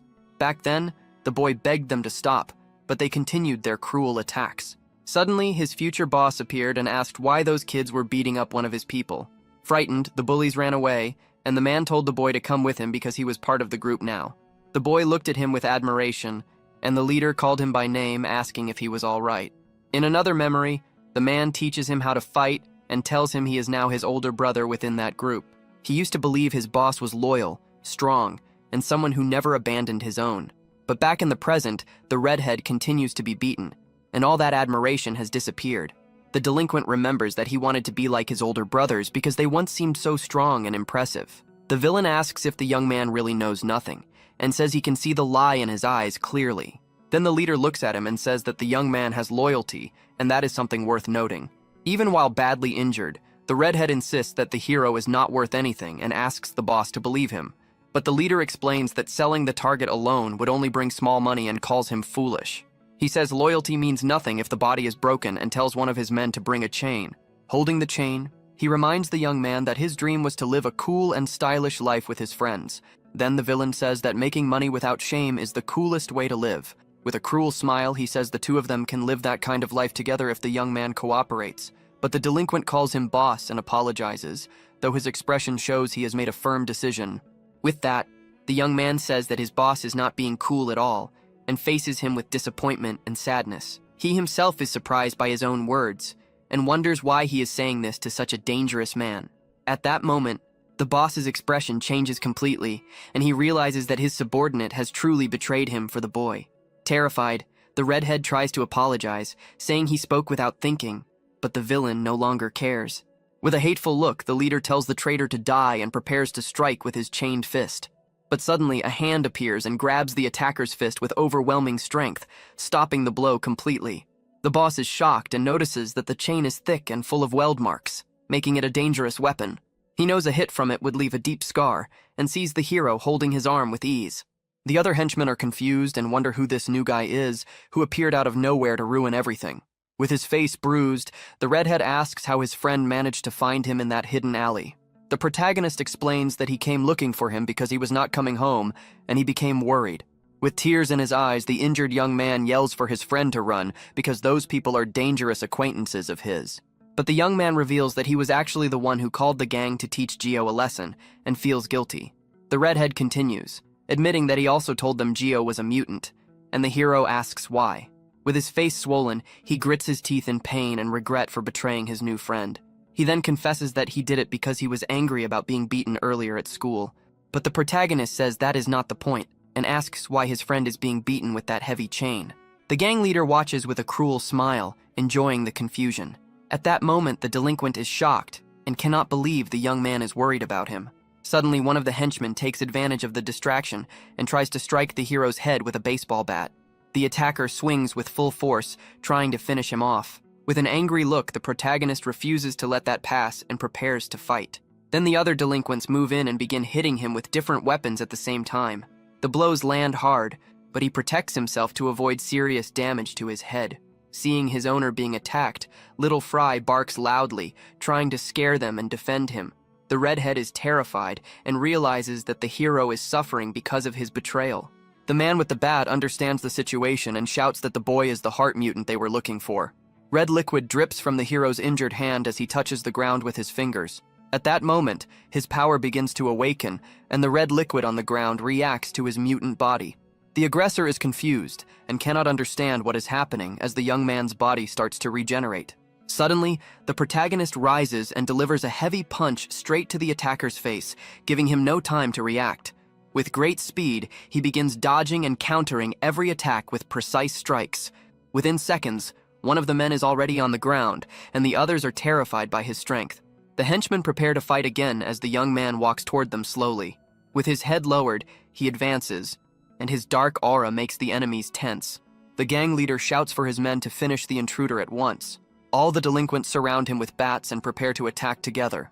They swing their weapons, but he avoids every hit, and one of them is sent flying by a powerful kick. In just moments, several of them are already down, badly injured. The young man continues, and lands another crushing punch on an enemy's face, sending him far away. Without pause, he follows with a kick, and finishes the attacker with a final blow. With a cold expression, the protagonist shows that he will show no mercy to those who attacked him. At that moment, one of the masked men tries to strike him with a bat, but he reacts quickly. The hero narrowly avoids the attack, and red liquid splashes, showing how close the hit was. He then uses the enemy's movement against him and counters with an even stronger and more precise strike. The aggressor is thrown violently into the wall and is knocked out instantly. The remaining men are terrified and begin to wonder why the new guy is so strong and whether he is even human. At that moment, the young man grabs another enemy by the collar and stares at him with eyes full of hatred. Desperate, the boss pulls out a sharp object and tells the others to do the same to finish the young man. Then the villain rushes forward and strikes the protagonist with a cheap blow to his side. With a cruel smile, he asks if it hurt and mocks the injury as the young man feels the impact. The hero coughs, and red liquid drips from his mouth, showing that the attack was more serious than it seemed. The villain loses control and begins stabbing him repeatedly, shouting for the monster to disappear. But the young man grabs the blade with his hand, and red liquid drips as he holds it firmly. The gang leader is left confused, unable to understand what is happening. The protagonist stands up and calmly tells the aggressor to stop trying to pierce him like that. He then pulls the weapon out of his own body and grips it, leaving his enemy unarmed. Terrified, the man asks what kind of heart he has to survive such an injury and still stand. The young man looks at him and asks if he is curious about his true mutant power. Without hesitation, he strikes back, hitting the villain's leg, and the man screams from the sudden pain. Seeing that, the other henchmen panic and realize they should not have fought a mutant. The young man throws the weapon aside and prepares to deal with the rest. His eyes glow red, and he charges forward with incredible speed. He warns them that now that they know who he is, none of them will leave that place alive. His expression shows that he will show no mercy to those who hurt his friend. Meanwhile, Little Fry barks loudly, as if cheering him on. In seconds, all the henchmen are on the ground, their faces badly damaged from the blows.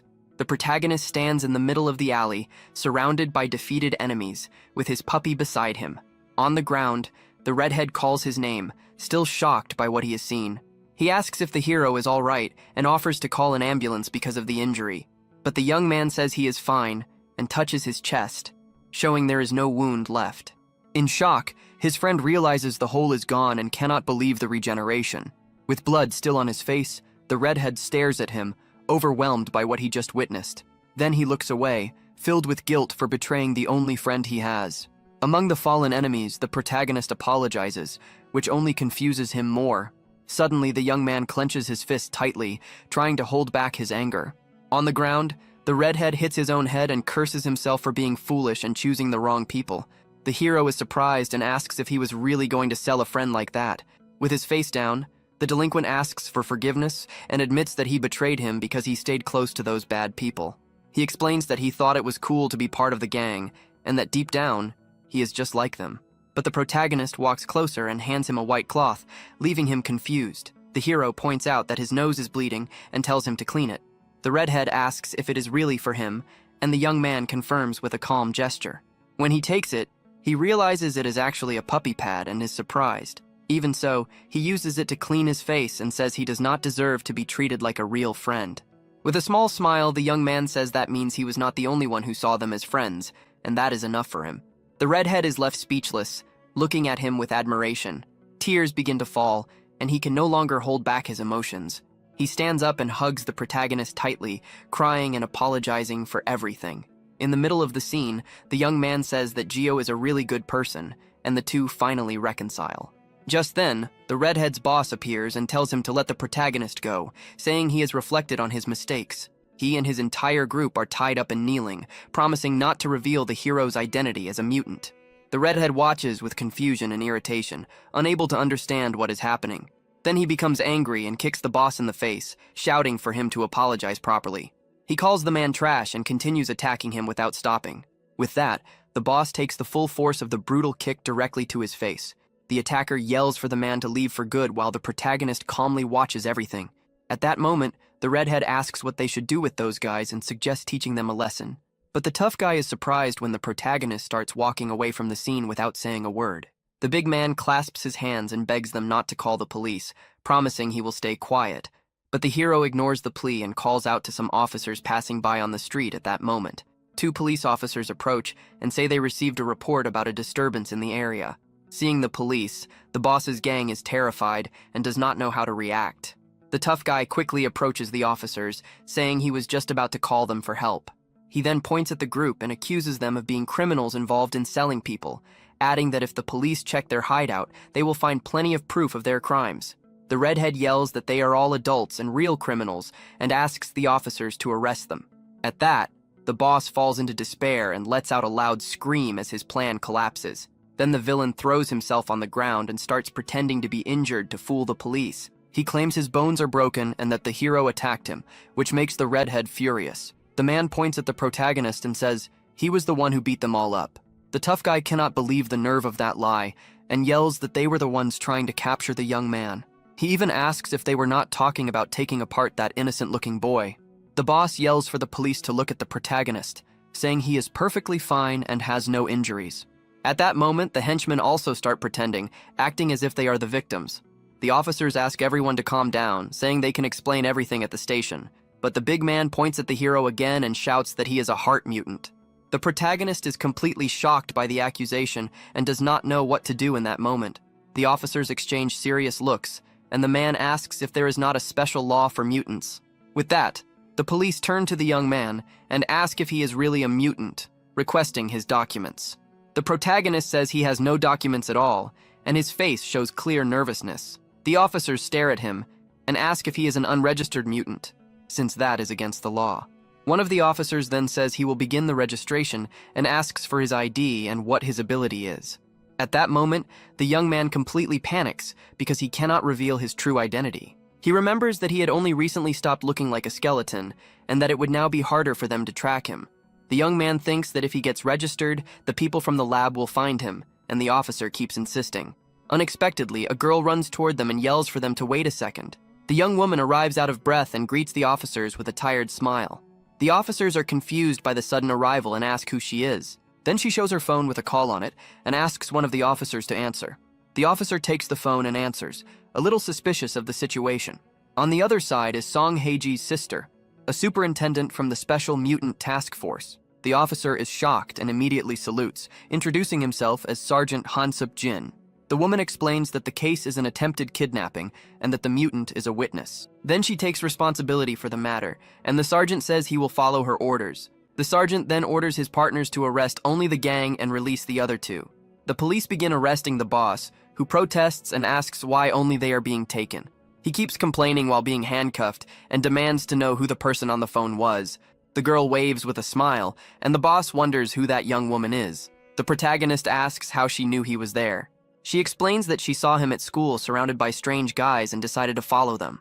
The redhead looks confused, and the hero points at him, asking if he is one of those strange guys, and she confirms. The girl asks what happened to his face since it looks terrible, and the young man explains. She finds the tough guy a bit odd, but remembers he is a good kid and notices his expression.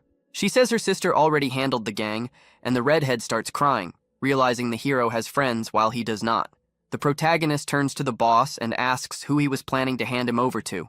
With a serious look, he asks if it was the Hermes research lab. The man denies knowing that place and says he was going to sell him to a local dealer. Inside the patrol car, the boss explains that there are dealers who trade mutants. With a determined look, the hero says he wants to find those dealers. The scene shifts to the police station, where the gang leader is being interrogated. Back with the group, the girl says there is no way he can do something like that. The redhead agrees, saying it is very dangerous because there are many dangerous people among those dealers. The young woman also warns that her sister said they target mutants, and are extremely dangerous. With a determined smile, the protagonist says that now he wants to find them even more. The girl then asks why he is so determined to find one of those dealers. The hero touches his face thoughtfully and says he has been wondering about something. He then explains that maybe he can find his old companions through them. The tough guy gets irritated and asks why he never mentioned having friends. But the young man explains they were not friends from outside, but companions from the lab. He says that life there was full of painful experiments and suffering every day. One day he was taken to an unknown place and was terrified during the long walk. He could only think about how painful the next test would be as they pushed him into a room. The place was filled with knives on every side. Suddenly, the knives began flying across the room at incredible speed. Terrified, he thought he would be pierced over and over in that place. The guards behind him were frightening and ordered him to enter quickly. With no choice, the boy obeyed, and the door closed, trapping him inside. But to his surprise, the room was filled with other young mutants. He was shocked to realize he was not alone in that strange test. At that moment, a hand stopped one of the knives heading toward him. Another boy was about to attack the skeleton with a sharp weapon, but his attack was blocked by an unknown force. The protagonist was surrounded by ice that protected him from the strike. The boy who attacked fell to the ground, frustrated that his attack had failed. He then saw that a girl had used her ice powers to save him. The young woman argues with the other boy, who calls the skeleton a monster, but she scolds him and points out that he is wearing a lab coat. As an experiment, just like the others, the skeleton is confused by the situation. Then the other children approach, curious to see him up close. The skeleton shrinks back, asking them not to look at his face because he believes it is ugly. The other young mutants look at him with curiosity, without fear or disgust. One of them says he looks normal, and that his appearance is just part of being a mutant. The boy asks if he is okay and if it is his first time in that training room. With that, all the young people begin introducing themselves one by one in a very friendly way.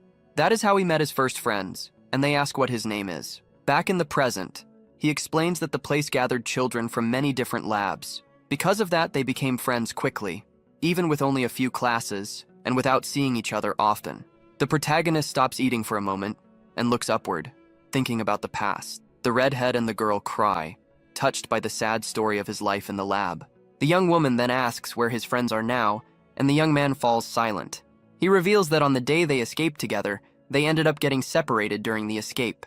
At that, the girl understands that he wants to find the dealer to find his friends. Moved, the young woman and the tough guy promise to help however they can in the search. The redhead remembers that he took the boss's phone and says the dealer's contact is inside it.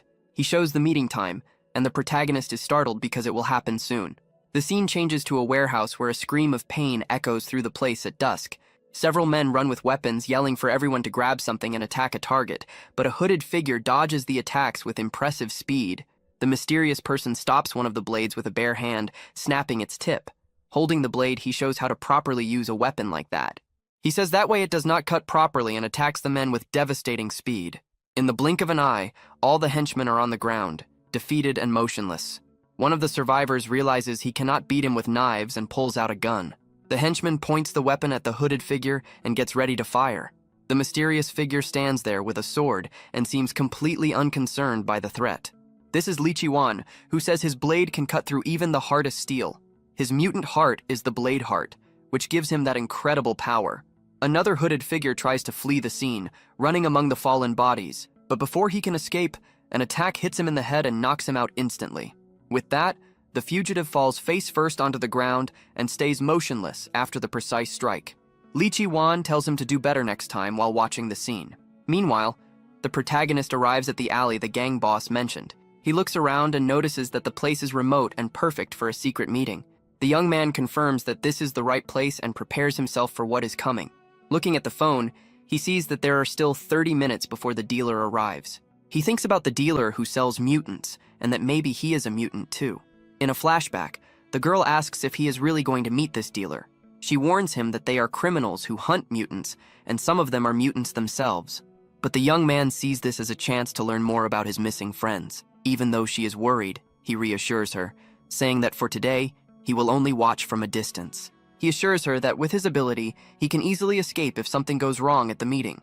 Now in the alley, he thinks that if needed, he should capture the dealer immediately. For that, he looks for something he can use in an ambush and finds a wrench.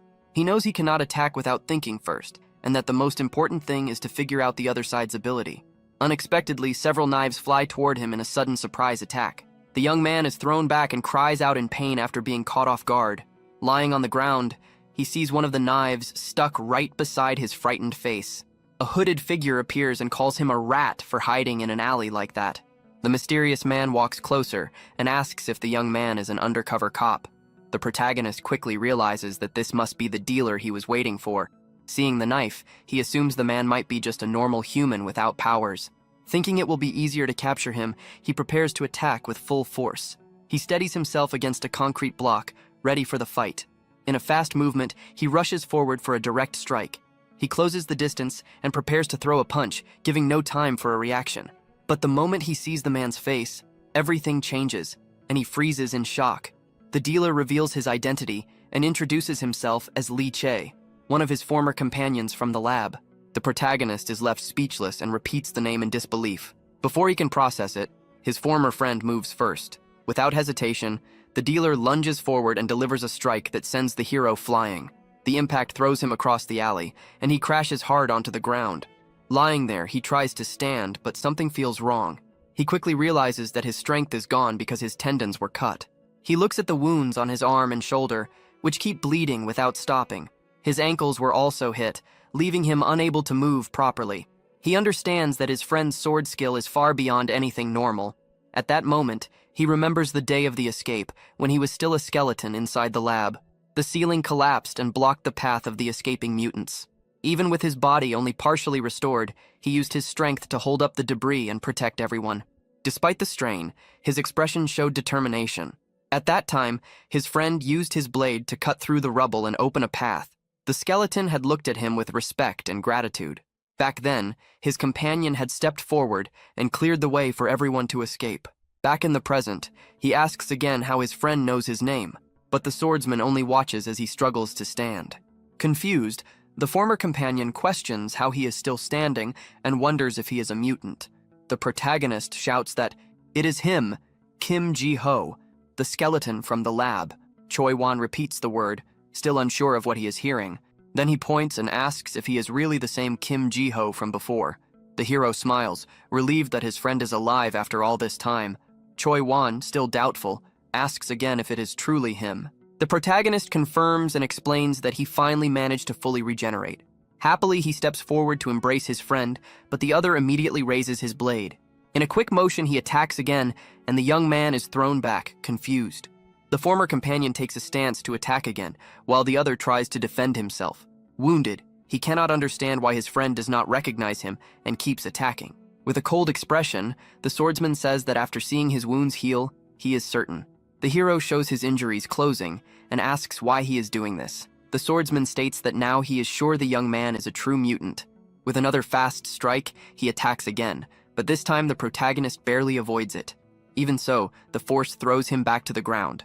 From there, he shouts at his former friend, demanding to know why he is acting like this. With a look full of hatred, the swordsman says he should know the answer better than anyone. With that, the hero decides to fight back and rushes forward to land a punch on his former companion, but the attacker is too fast, and the young man ends up taking several cuts. Even injured, he refuses to give up and keeps his fist clenched, ready to continue the fight. Red liquid spreads across the ground, showing how serious his wounds are. He prepares for the next attack as the swordsman comes forward with his blade, but the strike pierces his hand, and he feels terrible pain from the blow. Even so, the young man manages to stop the blade with his bare hand, leaving his former friend surprised. The swordsman asks if he really thinks a punch can work against his sword. The protagonist faces him and says he knows exactly how skilled he is with a blade. At that moment, the former companion is completely shaken by those words. Then the hero takes the opening and grabs the swordsman's arm with great force. The attacker is confused by the young man's strength as his wrist is held in place, stopping any further attack. With a quick movement, the hero twists the enemy's arm and disarms him in an impressive way. The former friend's expression turns to pure shock when he sees the young man's fighting skill. With the path clear, the hero lands a heavy punch that sends the swordsman flying. The impact throws up dust and shows the absurd strength of the young mutant. Lying on the ground, the attacker admits that he is not as weak as he looked before. Then he asks why the protagonist ran away if he could fight like that. The hero is confused by the question and says again that he does not remember running away. The former friend confirms it and says it happened on the day they were escaping from the lab. In a flashback, the guards are seen firing at the young people as they try to escape to freedom. Chae-won shouts his friend's name and tells him to grab a nearby steel pipe, but the skeleton was just standing there, surrounded, while his friends were being taken down one after another. The former companion accuses him, saying that in that moment he simply ran away by himself. He claims the skeleton fled and left all his friends behind that day. The protagonist is shocked by the accusation and tries to explain what happened. He says he had no choice, and that if he had stayed, everyone would have been lost that day. But the swordsman does not believe him and calls him a coward while leaning against an iron pillar. With that, he shows his absurd strength by crushing the metal pillar with one hand. The structure twists and caves in from the power of his grip. Then the former friend says he knows the hero's regeneration ability very well. He knows that if the young man is torn apart, it will take a long time for him to recover. Then several sharp blades rise from the ground around the hero. He tries to protect himself from the attacks, but his clothes are ripped and stained with red liquid. With his arms, he blocks one of the blades that pierces his body and cries out. At that moment, the swordsman says the real strike will come from somewhere else. Then two blades slam into a support pillar, causing a huge impact. The explosion tears through the area and people run away in fear from the sound. The girl and the redhead watch in shock, and he suggests calling the police immediately. The place is filled with dust and destruction, and the young woman grows worried as she calls out for her friend. The hero holds the blade stuck in his chest, and the swordsman notices that his healing is happening faster. Then the protagonist says it is all a misunderstanding, and that he never truly ran away. He explains that he stayed behind to fight and protect everyone, and that he only went there to save his companions. His former friend looks at him seriously and asks if it really is a misunderstanding. He then hears a noise nearby and wonders if there is another mutant hiding in the area. With a dark expression, he says he heard voices around that place. The young man then reaches out his hand, trying to explain things better. The swordsman interrupts and says they should go to his hideout if they want to talk.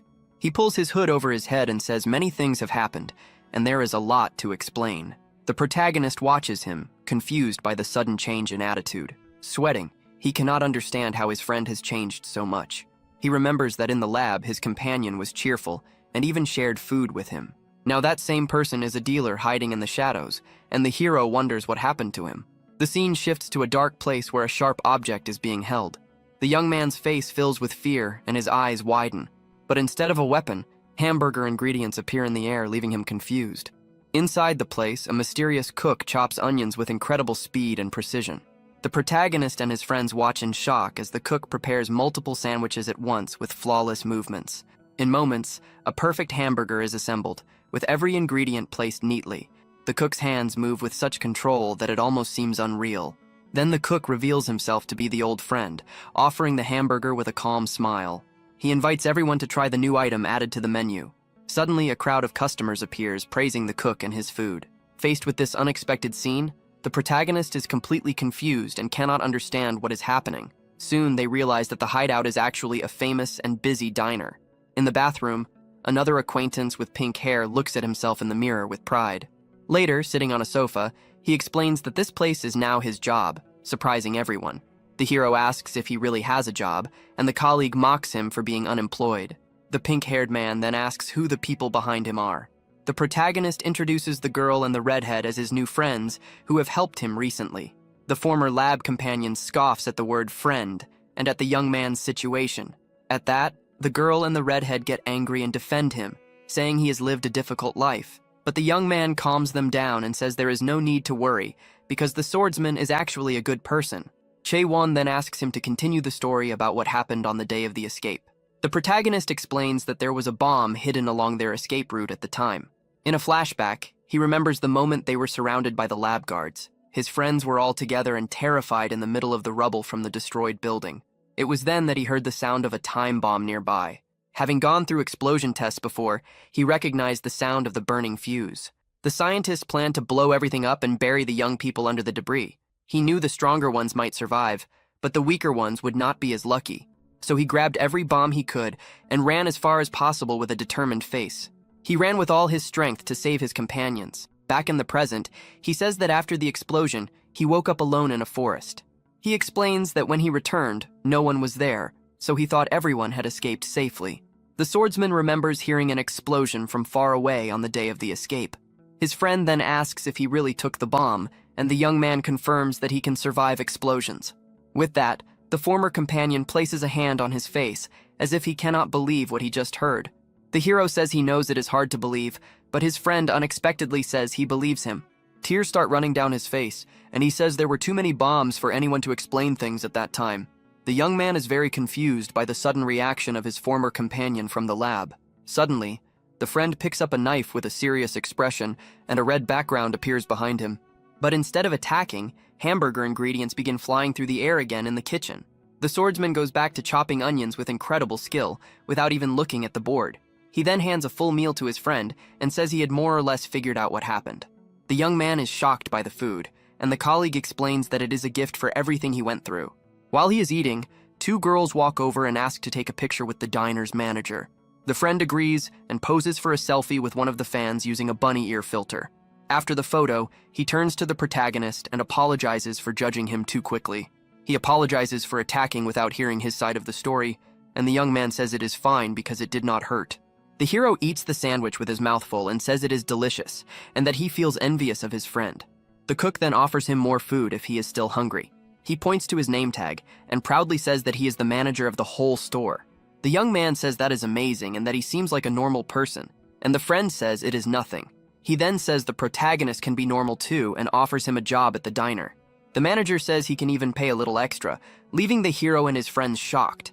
But the protagonist raises his hand and interrupts with a very serious look on his face. The young man accuses him, remembering that he was at the meeting point, and asks why he is a dealer.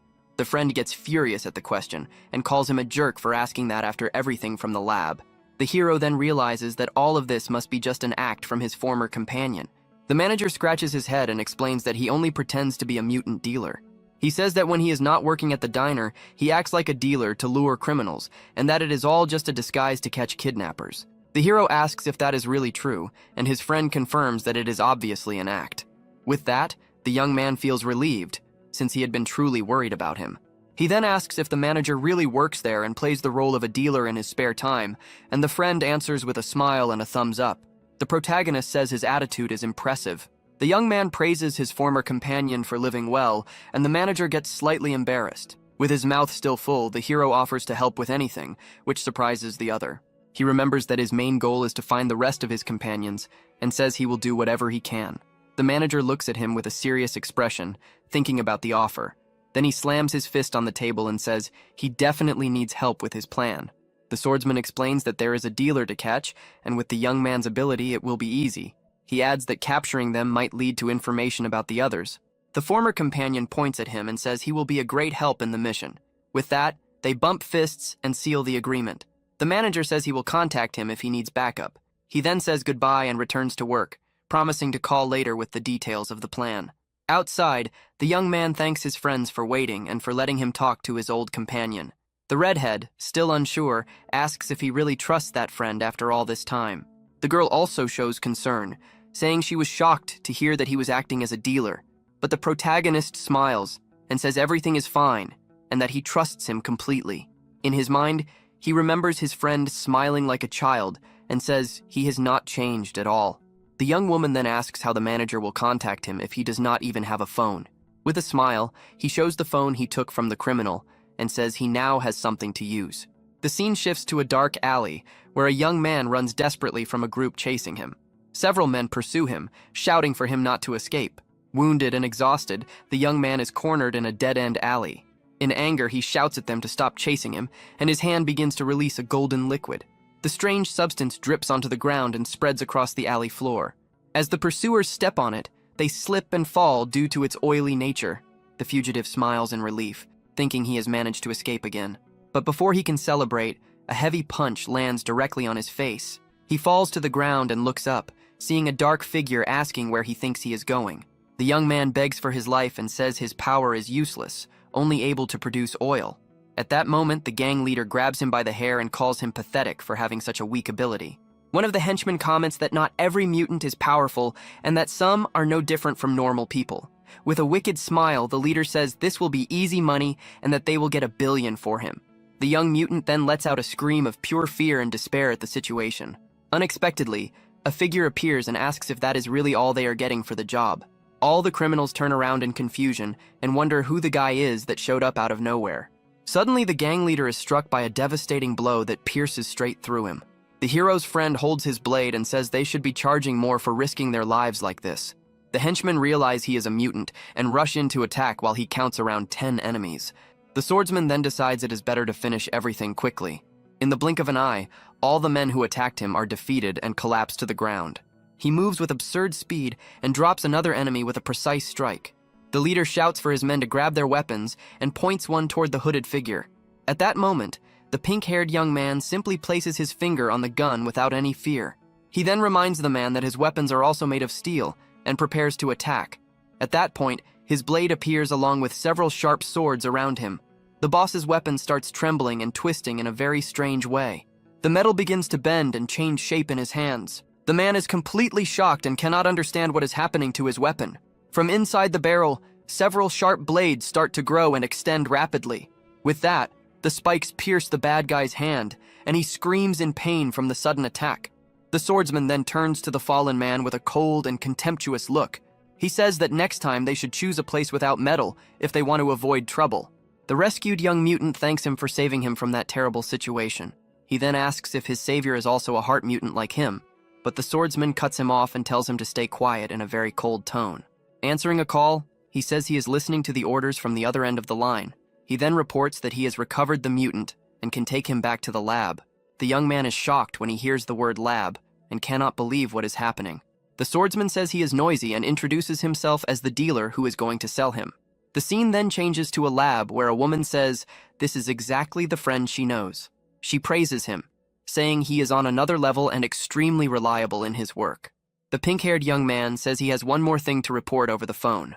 With a serious expression, he reveals that he has finally found his old friend, Kim Ji-ho. The woman on the other end is completely stunned by the unexpected news. He then asks if the reward they promised for capturing the hero is still valid. With a wicked smile, the woman confirms that the offer is still on the table. Then the diner manager says that he will deliver him the next day without fail. He remembers the fight and thinks that the protagonist is no longer like the skeleton he once knew. His regeneration is now so strong that he healed even after being torn apart. He knows that ordinary methods will not work and that he needs a place with plenty of metal. With that, he holds a pan of steaming curry and says that the food is ready. A little girl in a wheelchair becomes very excited when she sees the delicious curry. He smiles and says he added lots of potatoes because he knows they are her favorite.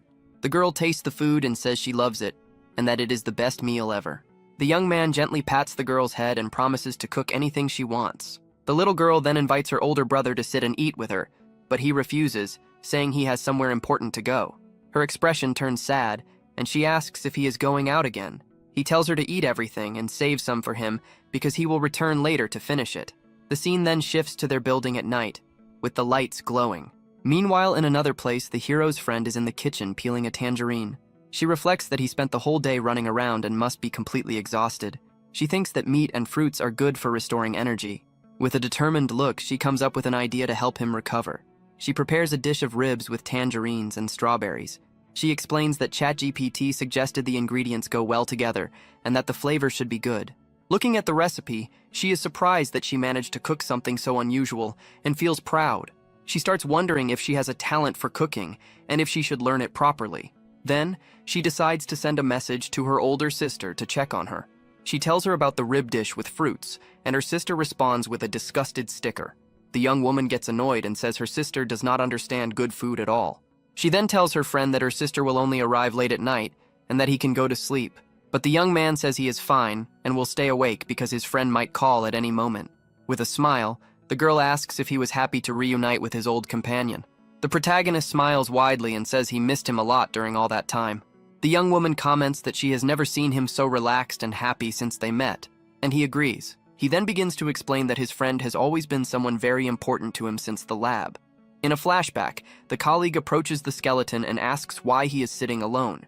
The skeleton is startled and does not know how to respond. Embarrassed, he shrinks back and says he was just sitting there doing nothing.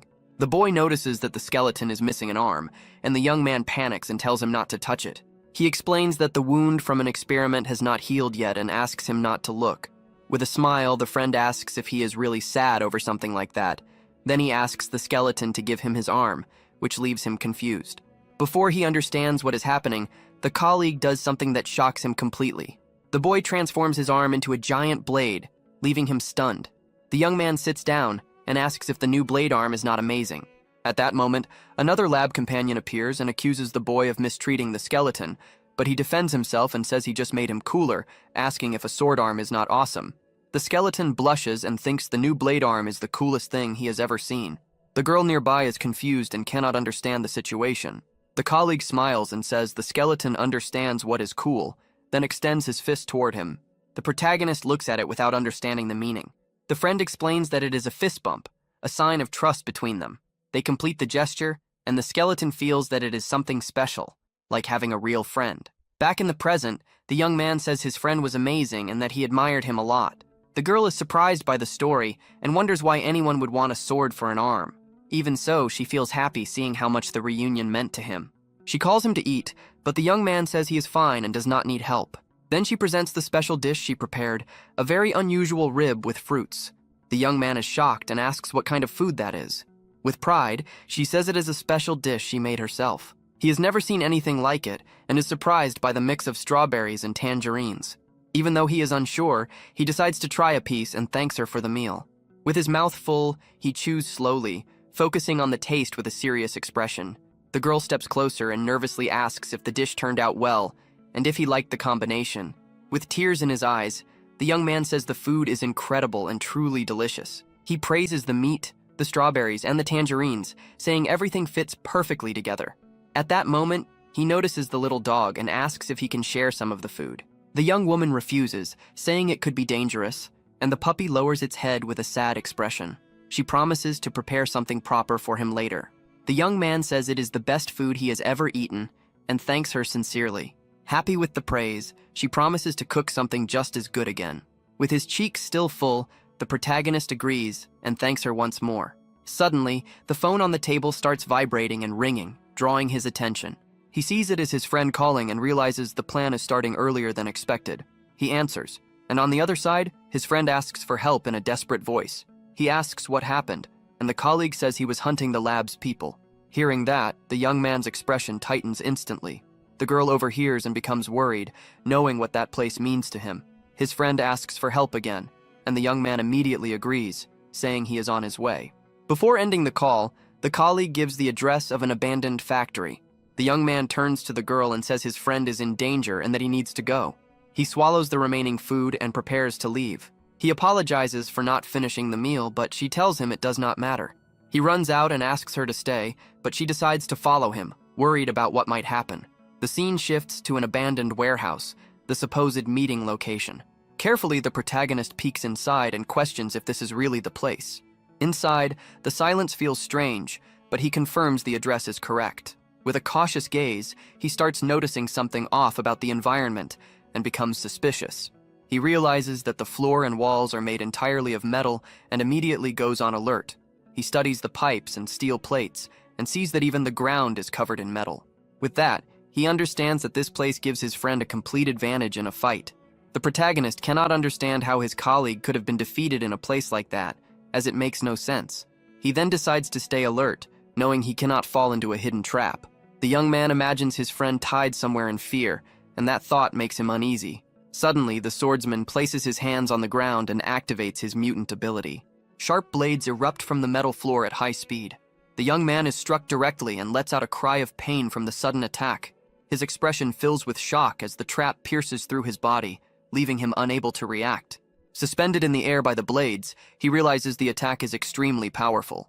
At that moment, his former friend appears and acknowledges that he came all the way there. Injured, the protagonist questions his actions, still thinking he had been captured. The other tells him to look around and understand the situation for himself. In that instant, the truth becomes clear, and the young man realizes it was all a setup. The attacker confirms the deception and moves in for another strike. Even wounded, the young man catches the blade with his bare hands, suffering damage but holding it in place. He breaks the weapon and immediately avoids the next attacks.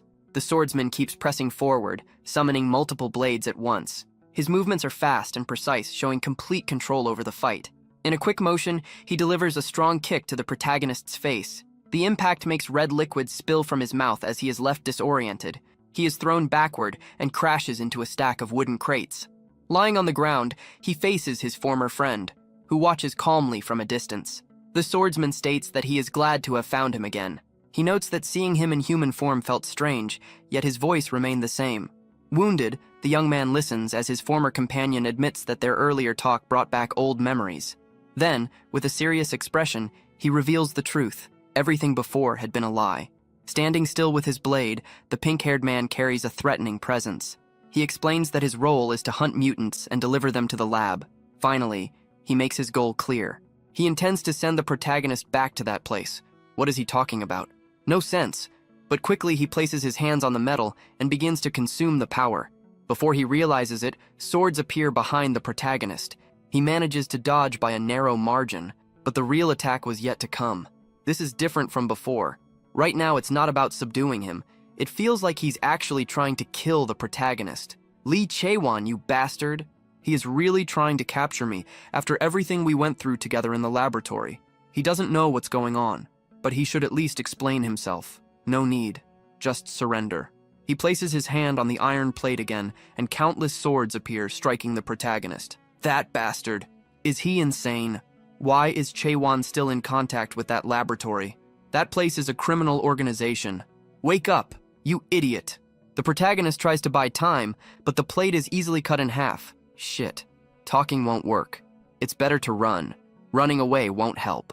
With his hands on the ground, swords emerge to try to block the protagonist, who realizes that this place is overflowing with iron. It is the best scenario for his enemy. Don't try to run. Damn, he really came completely prepared.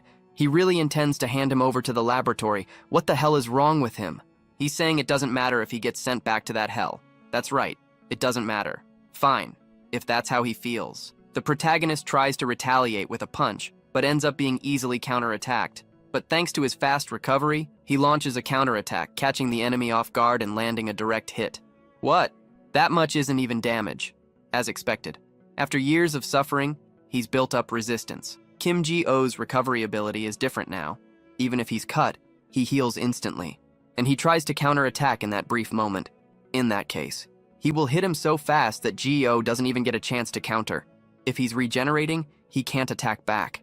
The protagonist sees Chaewon's eyes and cannot believe what is happening. Flashback. What kind of experiment are they trying to do now? The shackles are released. Resurrection Heart, 225th Regeneration Response Experiment begins. It's starting again. Test subject deployed. As the door opens, we see that it is his childhood friend, Lee Chaewon. What is happening?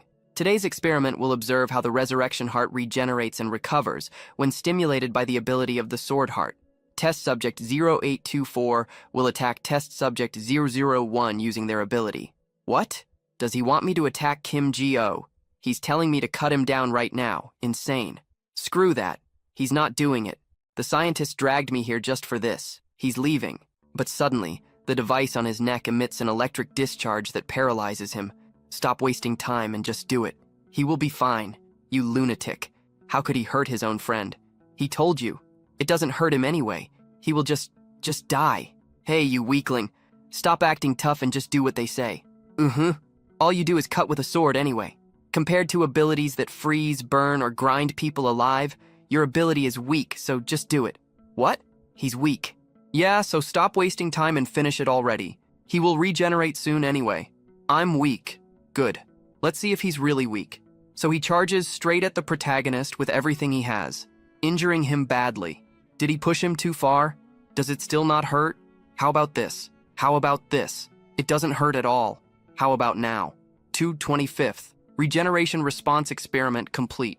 Chaewon is exhausted. The protagonist is in pain, but at the same time, he thinks, wait, it doesn't hurt as much as he thought. Don't move, pretend you don't know anything. Since he's covered in his blood, those researcher bastards won't notice. What did you do? Those wounds, don't tell me. He injured himself. Yeah, so shut up and don't get us caught. Why would you do that? He regenerates anyway. Idiot, he knows your recovery is slow as hell. Besides, those laboratory bastards barely even give him enough blood to regenerate properly because they say he's dangerous. And don't try the same self-sacrifice act. It's embarrassing between friends. Why you of all people? Back to the present. The protagonist braces himself and attempts a counterattack, but he stops the attack. Could it be? Even after cutting him like that, he's still. This seriously hurts his pride. He's not fighting. Get lost. Even after cutting you this much, he's still joking around. Just give up and let yourself be captured. Because no matter what, he's handing him over to the laboratory. Or else. Song Heiji, Jo Taegu, your friends. Should he capture them first instead? This bastard Ji-ho, he cut his mouth and is absorbing the blood. By heavily absorbing the enemy's blood, the protagonist quickly recovers the arm he had lost. Wait, the arm that was cut off. And with that same recovered arm, he lands a direct hit to the opponent's stomach, sending him flying several meters from the impact. Shit, 3 of his ribs are broken. His body has a lot of iron in it, so most attacks don't affect him. If he gets hit again, it will be fatal. But before he can even think, the protagonist has already rushed forward and delivers another blow to the face, sending him flying again. He's too fast. He can't even react. And once again, Ji-ho appears behind him, ready to strike another blow, hitting him again, this time forcing him back. Shit. Where the hell is that strength coming from? Did he really get this strong just by absorbing his blood? He needs to widen the distance somehow and take control of the pace. What the hell? Is he predicting where his blades will appear? No. He's seeing it with his own eyes, and dodging. His reaction speed is this insane. Wasn't Kim Ji-ho's ability supposed to be the resurrection? It wasn't just regeneration. Compared to when he was a skeleton, his strength, speed, reflexes, and stamina, every single ability is on a completely different level. At this rate, he will lose. Damned it.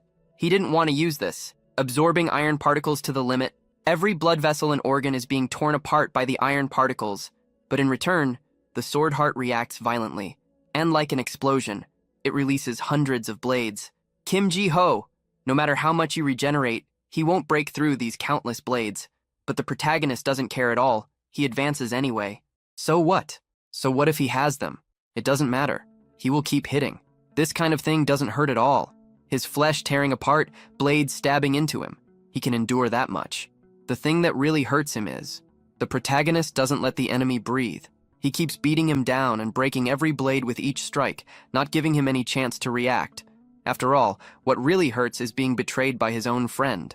With a final blow, he says, that's what hurts the most. Even more than your blades. A friend he has known for 10 years trying to send him back to that horrible laboratory. That hurts his heart more. Why did he do it? He still doesn't understand. What did the laboratory promise you? That place is so horrible. He knows it better than anyone. Saying that now, what difference does it make? He follows the laboratory now. He was going to seal him to them. We can't go back to being friends anymore. Shut up. What are you talking about? Don't decide that on your own like that. Don't run away by saying everything is over. If you sold me out, tell me what you got in return. At least make me understand. Even if it's just an excuse, say something. At the very least. If he ever considered him a friend? Yeah, a friend. He remembers the past, when the two of them fought and at the same time played around. We had quite a bit of fun. Sorry, he has nothing to say. Before they can finish the conversation, footsteps are heard. A SWAT-like squad appears in the warehouse. Who are these people? All of them are carrying weapons. The protagonist is surrounded by them. Heart mutant detected. Requesting backup inside the factory. No way. The laboratory. Test subject 0001 has escaped due to containment system malfunction. Suppress immediately. The child with the resurrection heart. Maintain fire. Continue shooting and transport the target. Damn, he needs to run. He grabs an iron bar and throws it toward the squad in order to create a distraction, then runs while carrying his friend. The mutant is escaping. Chase him. But after running a bit, he quickly encounters more enemies. Mutant escape route secured. We have them surrounded from front and back. Completely surrounded. Stay alert. Both of them are heart mutants. Maintain watch until we report to headquarters. If they resist, you are authorized to shoot. Police Special Assault Team Leader, Im Jin-wook. Team A, block external entry. Team B, load live ammunition and prepare to fire. If he gets captured like this, he will be sent back to the laboratory. Once firing, preparations are complete. But something strange happens. A female hand interrupts the message. From now on, she will take control of this scene. Mutant Special Police Task Force Leader Song Hyein. Wait, she's Leader Song Hyein of the Mutant Special Task Force. Leader Song is here. How did she get here? Everyone lower your guns. Understood.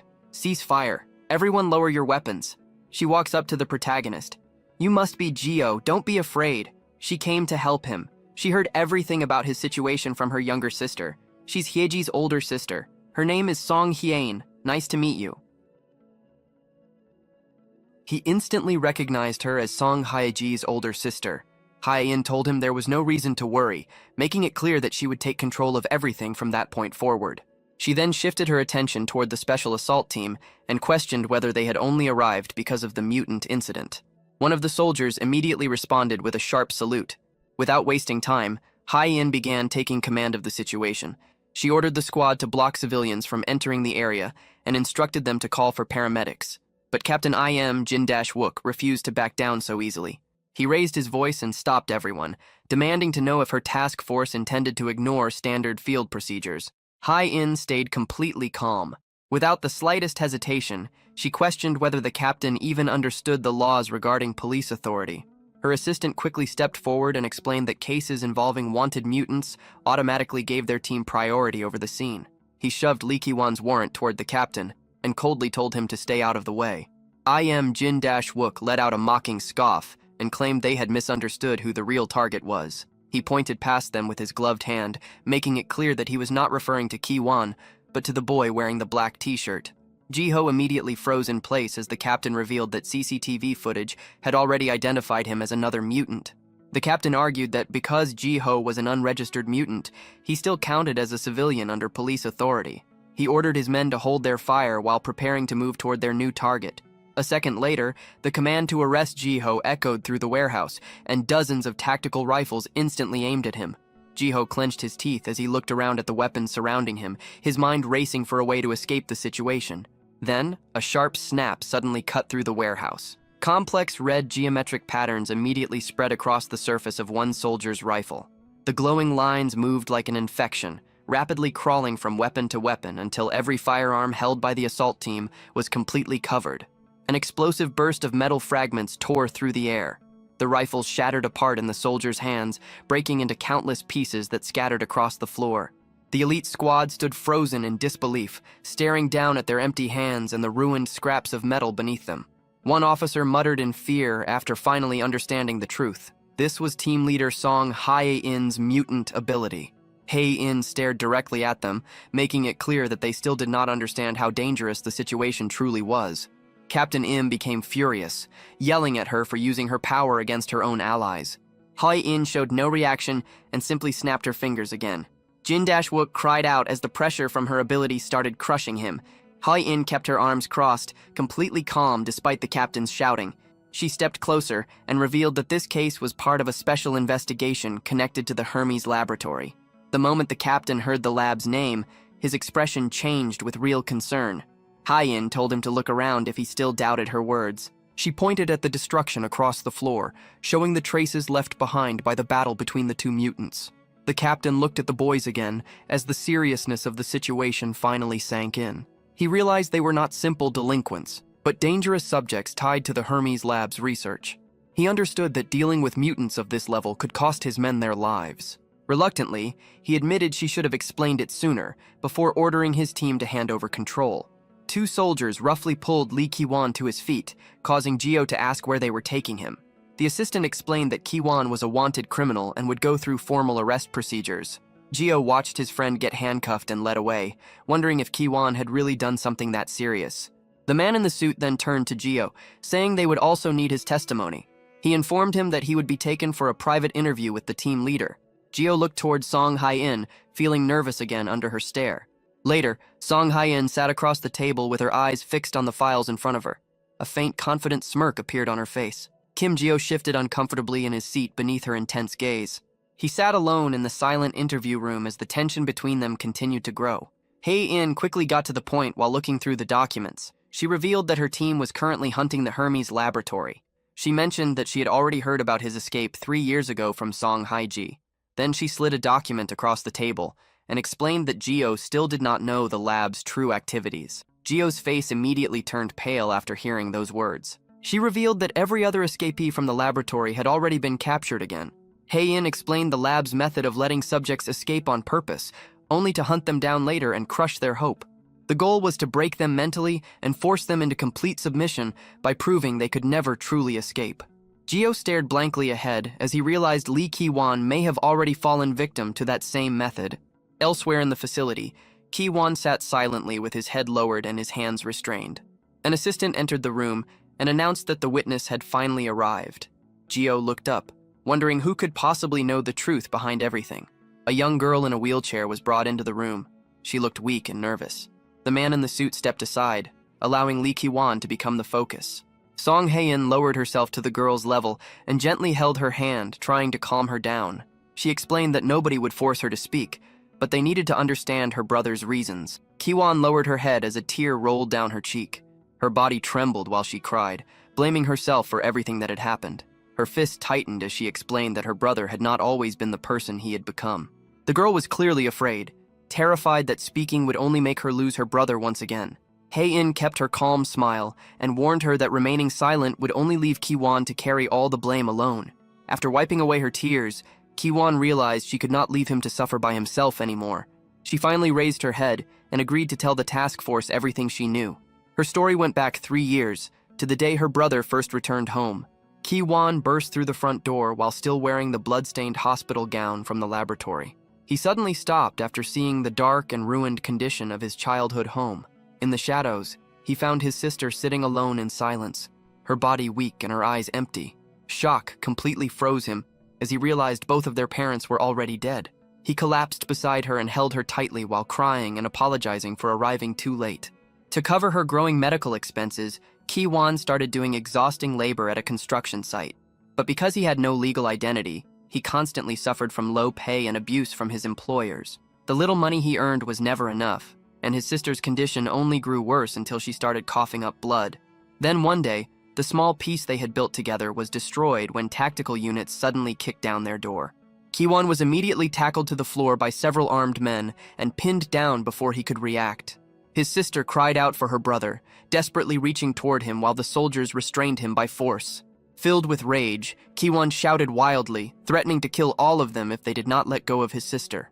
A man in a suit entered the room and looked down at the defeated boy with a cold smile. He crouched beside Kiwon and offered him a deal, a legal identity, a job, and enough money to save his sister. Kiwon listened as the laboratory presented its offer. They promised to cover everything his family needed as long as he agreed to handle their dirty work in secret. His sister explained how deeply the laboratory supported them, paying for medical treatment and even providing their home. In return, her brother was forced to keep complete silence about the terrible things he was ordered to do. Tears ran down her face as she admitted the guilt crushing her from inside. She finally understood that every bit of help she received had been bought through the crimes her brother committed for her sake. Lowering her head in shame, she apologized through her sobbing. The small interrogation room grew heavy with silence after her confession. Kim Ji-ho watched her quietly while processing the truth. He realized the person who betrayed him was not simply a criminal, but a desperate brother trying to save his sister's life. Soon after, a guard pushed the crying girl out of the room in her wheelchair, leaving silence behind. Song Hae-in calmly stated that this explained the full history of the incident. She then pulled out another document, her tone turning professional again. Hae-in made it clear that despite the tragic reason behind everything, the betrayal still happened. Lee Ki-won had willingly chosen to hand Ji-ho back to the people who tortured him. She reminded him how close he came to losing his freedom again. If the plan had succeeded, he would not be sitting there now. He would have returned to the laboratory and its experiments. Ji-ho lowered his eyes, accepting the painful truth. He knew Ki-won's crimes went far beyond betraying him once, and punishment was waiting for him. Song Hae-in gestured toward the phone attached to the wall. She offered Ji-ho one last opportunity to speak with Ki-won before the legal system fully took control. Ji-ho stared at the dark receiver, while the bruises from the fight still covered his face. He struggled between anger and the desire for closure. After a moment, he gave a small nod and accepted the offer. There were still things he needed to say. He walked toward the phone and slowly dialed the number. The cold room felt even quieter, as the ringing sound echoed through the line. Ji-ho waited silently with the receiver pressed against his ear. His torn clothes still carried the marks of the battle they had barely survived. When the call connected, Ji-ho stayed silent at first. On the other side, Lee Ki-won also held the phone without speaking. He already knew who was calling before hearing a single word. After a long pause, Ji-ho finally spoke in a low and steady voice. He told Ki-won that he had heard everything from his sister. The laboratory, her condition, and the reason behind the betrayal were no longer secrets. Ji-ho demanded to know why Ki-won kept everything hidden. If they were supposed to be like brothers, why did he never say anything? A tired sigh came from the other side of the line. Ki-won had nothing left to defend himself with. Ji-ho's tone grew colder as his patience started fading. He was not asking for an apology. He only wanted the truth. He demanded an explanation for why Ki-won chose to do it. The silence that followed felt unbearable. Anger rose inside Ji-ho as he cursed him for the betrayal. The pain from being betrayed still hurt more than the injuries from their fight. His grip tightened around the receiver hard enough to make the plastic creak. He demanded at least some excuse, wondering if Ki-won was too ashamed to even speak. Ji-ho slammed his hand onto the counter, leaving cracks spreading across its surface. He reminded Ki-won that he had tried to hand over a friend just to send him back to that nightmare. On the other side, Ki-won lowered his head while every word hit him heavily. He still offered no excuse. Ji-ho told him to spend the rest of his life suffering with regret for what he had done. To him, their bond was completely over. Ki-won closed his eyes and quietly accepted those words. He looked like someone who had already lost the will to keep fighting. Finally, he admitted that Ji-ho had every right to hate him. He refused to beg for forgiveness he did not deserve. Ki-won slowly moved to hang up the phone, ready to disappear into prison and leave everything behind. Before the call ended, Ji-ho stopped him with one last thing. He mentioned that the police had already promised to take care of his sister. His grip on the receiver loosened slightly as the silence between them changed. Ji-ho admitted that Ki-won was garbage, but his sister had done nothing wrong. He made sure she would not suffer because of his crimes. Then he told Ki-won to finish his sentence and come back out alive. Before ending the call, Ji-ho added one final unexpected request. He asked for another burger someday, admitting the last one had actually tasted good. Slowly, Jiho lowered the receiver as the call disconnected. The conversation was over. A memory from the laboratory surfaced in his mind, showing a thin and broken Kim Jiho. Even when he was barely alive himself, he still worried about the people around him. A younger Lee Ki-won appeared in the memory, his cheeks still full as he ate whatever scraps they could find.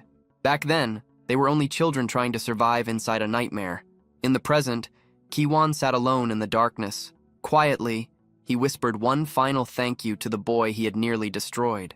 Jiho returned the phone to its hook, finally leaving the past behind. He remained standing there for a moment, letting the silence settle around him. Song Hye-in looked up from her screen, surprised by the way he handled the conversation. She admitted that he was far more forgiving than she would have been in the same situation. Jiho turned away from her as his thoughts drifted elsewhere. He confessed that he truly believed the others had escaped and found freedom too. Looking down at the floor, he carried the heavy thought of his missing friends. He only wanted to believe they had managed to live better lives than the ones they suffered through in the laboratory. Standing beside the phone, Kim Jiho slowly accepted the truth. His friends were never truly free. The people at the laboratory were still keeping them imprisoned and using them however they pleased. Song Hye-in listened carefully as Jiho made a desperate request.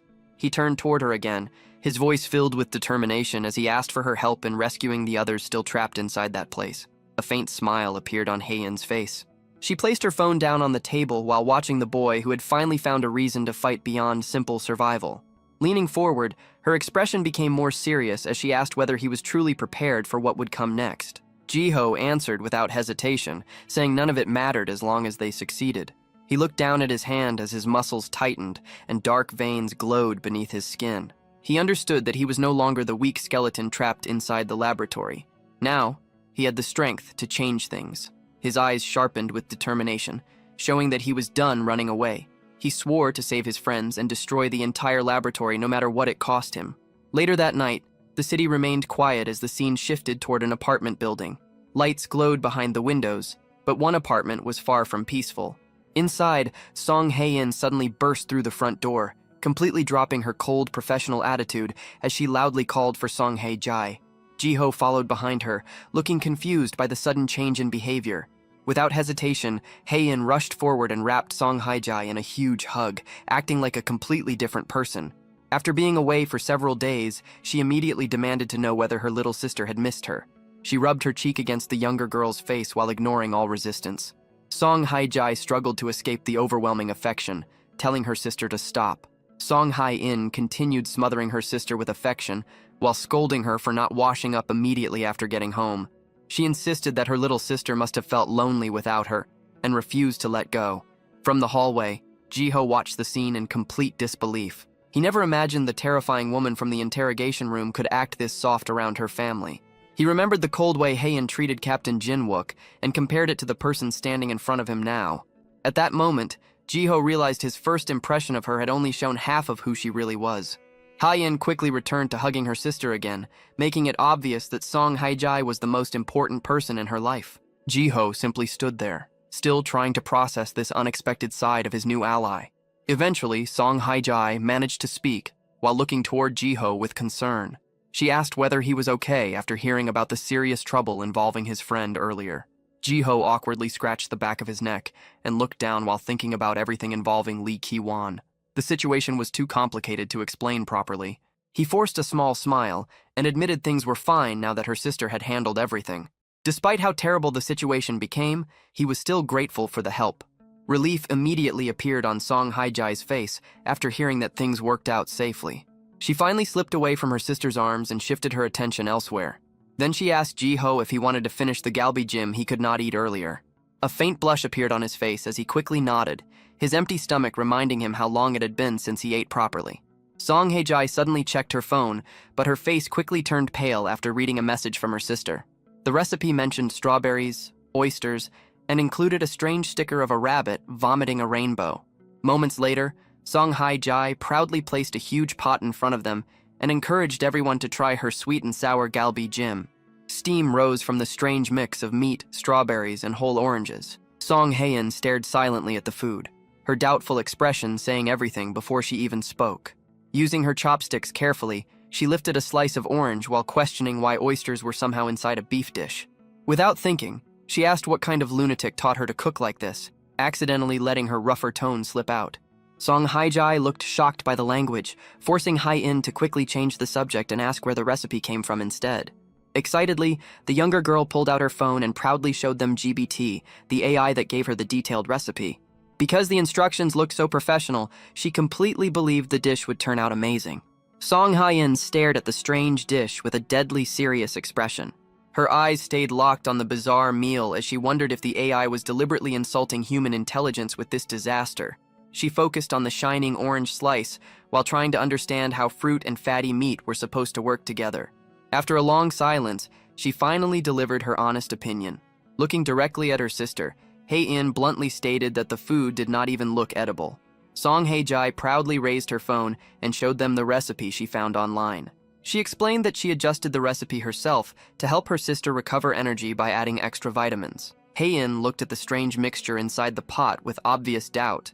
Behind her, Haijai excitedly explained how she improved the AI-generated recipe even further. Meanwhile, Hai-in stared at the dish in disbelief, already convinced this meal would end with severe stomach pain. A pair of chopsticks slowly lifted a bright orange slice from the bowl. Someone had decided to test the food first. Kim Jae-oh immediately took a bite without hesitation, stuffing the mix of meat and fruit into his mouth. Haijai nervously watched him and admitted he did not need to force himself if it tasted terrible.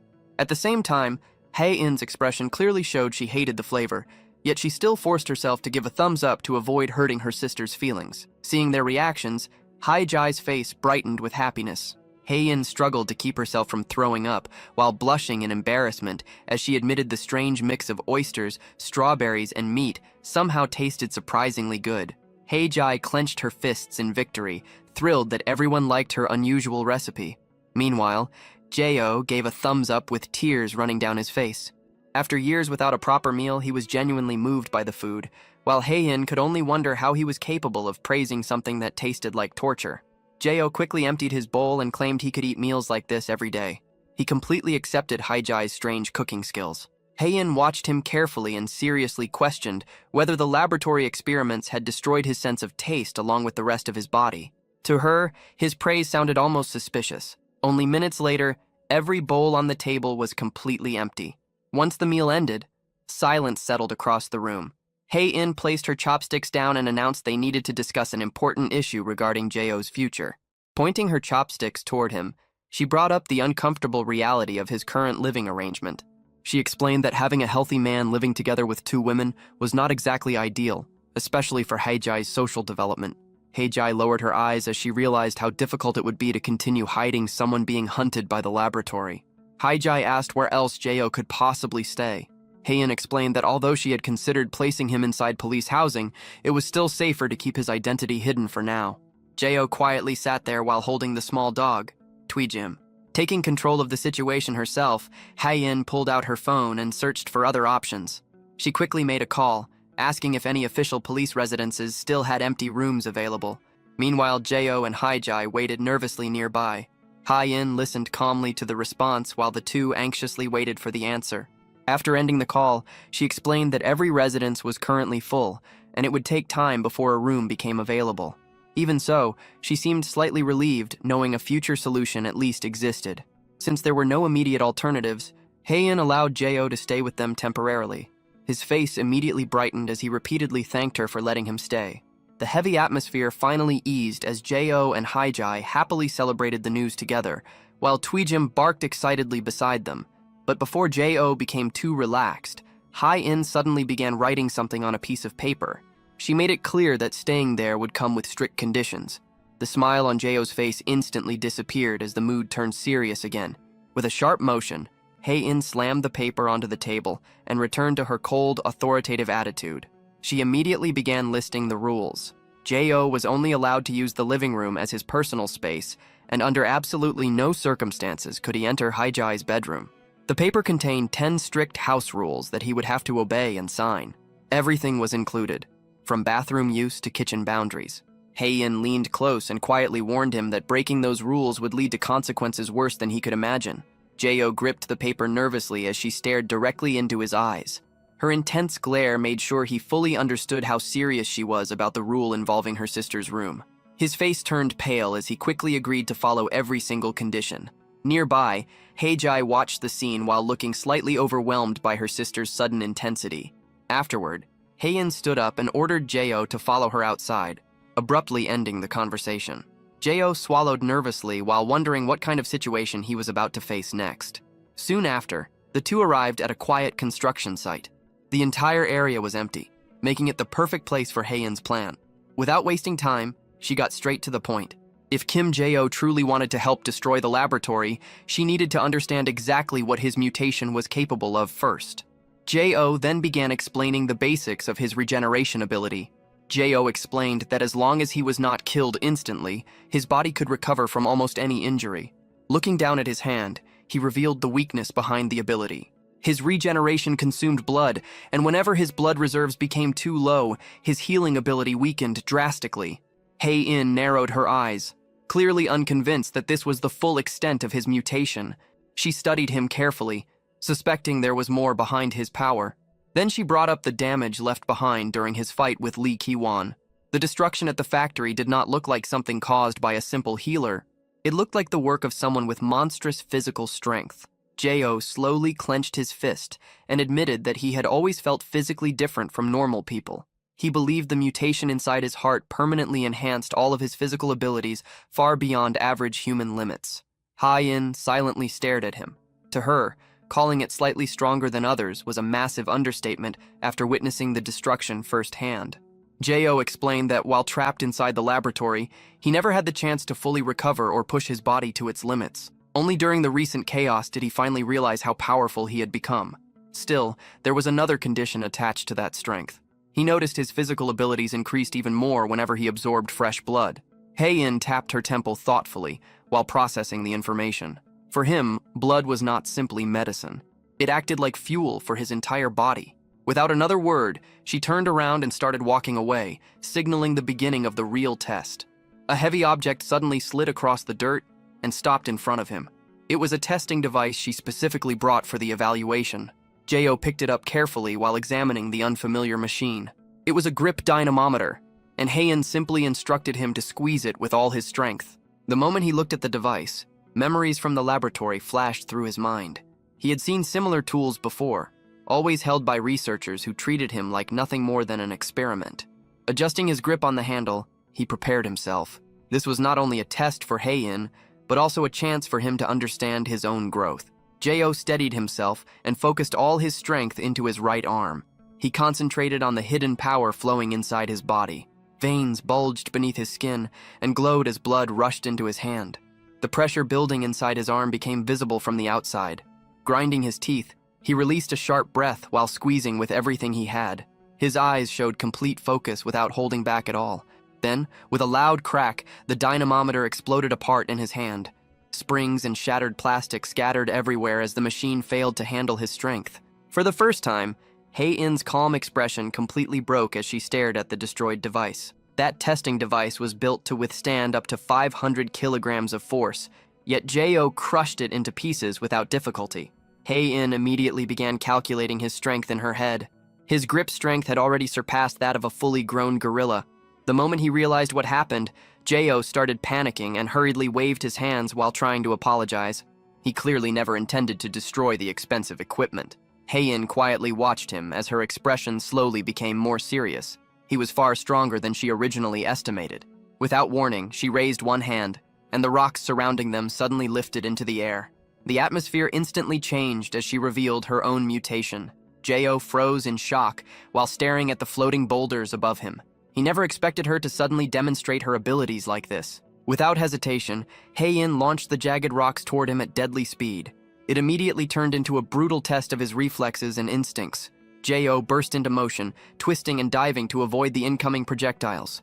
His movements became sharp and animal-like, his body reacting faster than his thoughts. Then one of the stones finally struck him directly in the forehead, causing him to cry out in pain. Even with his speed, Heian's control over the flying rocks remained impossible to predict. Afterward, Heian stopped the attack while looking mildly impressed. She explained that the rocks were flying in completely random patterns, yet he still managed to dodge almost all of them. Then she gave her conclusion. Based on his performance, Jo officially qualified as a high-rank heart mutant. Still rubbing his forehead, Jo looked completely confused. He asked if her mutation was basically some kind of superpower after seeing the floating stones move so unnaturally. Hei-in responded with a flat expression, clearly unimpressed by the comparison. She immediately corrected him and explained that everything mutants could do still existed within the boundaries of science. According to her, true superpowers did not exist. However, she added one important detail. Her specific mutation was classified as a national secret, so she had no intention of explaining it further. Keeping her back turned toward him, Heian then gave him his first serious order. He needed to hide his abilities and avoid drawing attention to himself as much as possible. Her eyes became cold as she delivered one final warning. She understood he had spent his life being treated like a weapon, but outside the laboratory, that kind of attention would only make him a target. Jo silently stared back as her words settled into his mind. He understood she was right. Standing out too much would only send him back into another cage. His thoughts drifted toward every fight he had been involved in since escaping the laboratory. He realized he had been using his strength far too recklessly, and that kind of behavior was dangerous. The tense atmosphere suddenly broke when a cheerful voice called out from the distance. Song Haiji approached them while carrying a plastic bag and smiling brightly. She waved a cold can of soda in the air and announced that she brought drinks for the two of them. Her arrival immediately brought some normality back to the situation. After spending the morning being tested and hit by flying rocks, Jo practically stared at the drinks with hunger. Hei-in quietly watched him with a rare hint of sympathy. Despite all the power inside him, she realized he was still just a young boy who had lost everything. Hei-in prepared to leave for a work call, leaving the two alone at the construction site.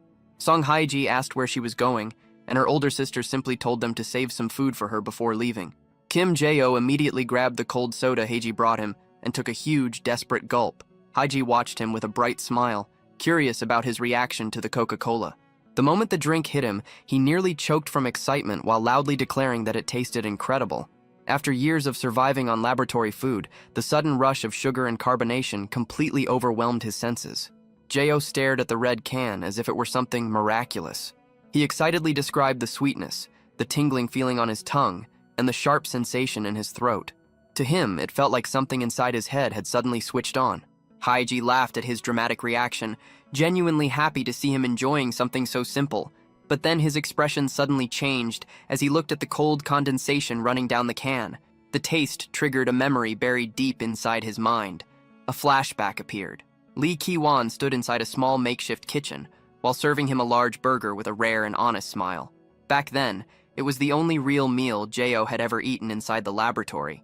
The memory hit him heavily, and the brightness disappeared from his face. He remembered that Ki-wan was the one who made that burger for him, while they were both still trapped in the laboratory. Haiji immediately noticed the shift in his mood, and leaned closer with concern. The cheerful atmosphere vanished almost instantly. Jo looked away quietly, his eyes weighed down by painful memories. He muttered that it was nothing while trying to bury the thought again. Still, Haiji did not look convinced. She could tell the simple taste of soda had brought back something painful. Jo slowly closed his eyes before finally admitting the truth. He confessed that he had simply been thinking about his friend again. The grief was still fresh inside him. The two quietly sat together on the construction bench, while the distant city skyline faded into the background. Jo admitted that he was not only close to Ki-wan, but to all the other test subjects as well. Haiji listened silently and commented on how deeply he cared about them. She remembered how relaxed he looked back at the burger shop whenever he was surrounded by people who understood him. Jo lowered his gaze toward the ground as his voice became quieter. To him, those children were not just companions. They were the only family he had. Terrible memories from the experiments flashed through his mind. He remembered sitting restrained to a chair as nothing more than a starving skeleton while scientists in gas masks treated him like an object. Yet even inside that nightmare, the children still found tiny moments of humanity together. He remembered all of them gathered around a small handmade cake, pretending for a few short minutes that they were ordinary children. He remembered his closest friends, the people who gave him a reason to survive through the torture. They were the only thing keeping him sane inside that endless nightmare. Back in the present, Jo looked completely broken. For so long, he dreamed about all of them escaping together and finally finding happiness, yet he was the only one who managed to get out. His face twisted with anger and grief as thoughts of his trapped friends filled his mind. The guilt of surviving alone was clearly crushing him. His fist tightened so hard that his knuckles turned pale and began shaking. Deep inside, he made a silent promise that he would return and save every single one of them.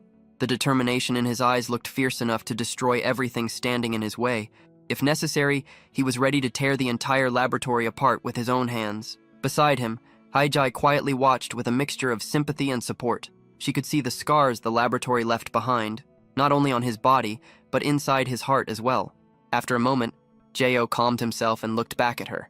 His voice softened as he humbly admitted that he was not a mutant like Haiyan, so he did not know how useful he could truly be.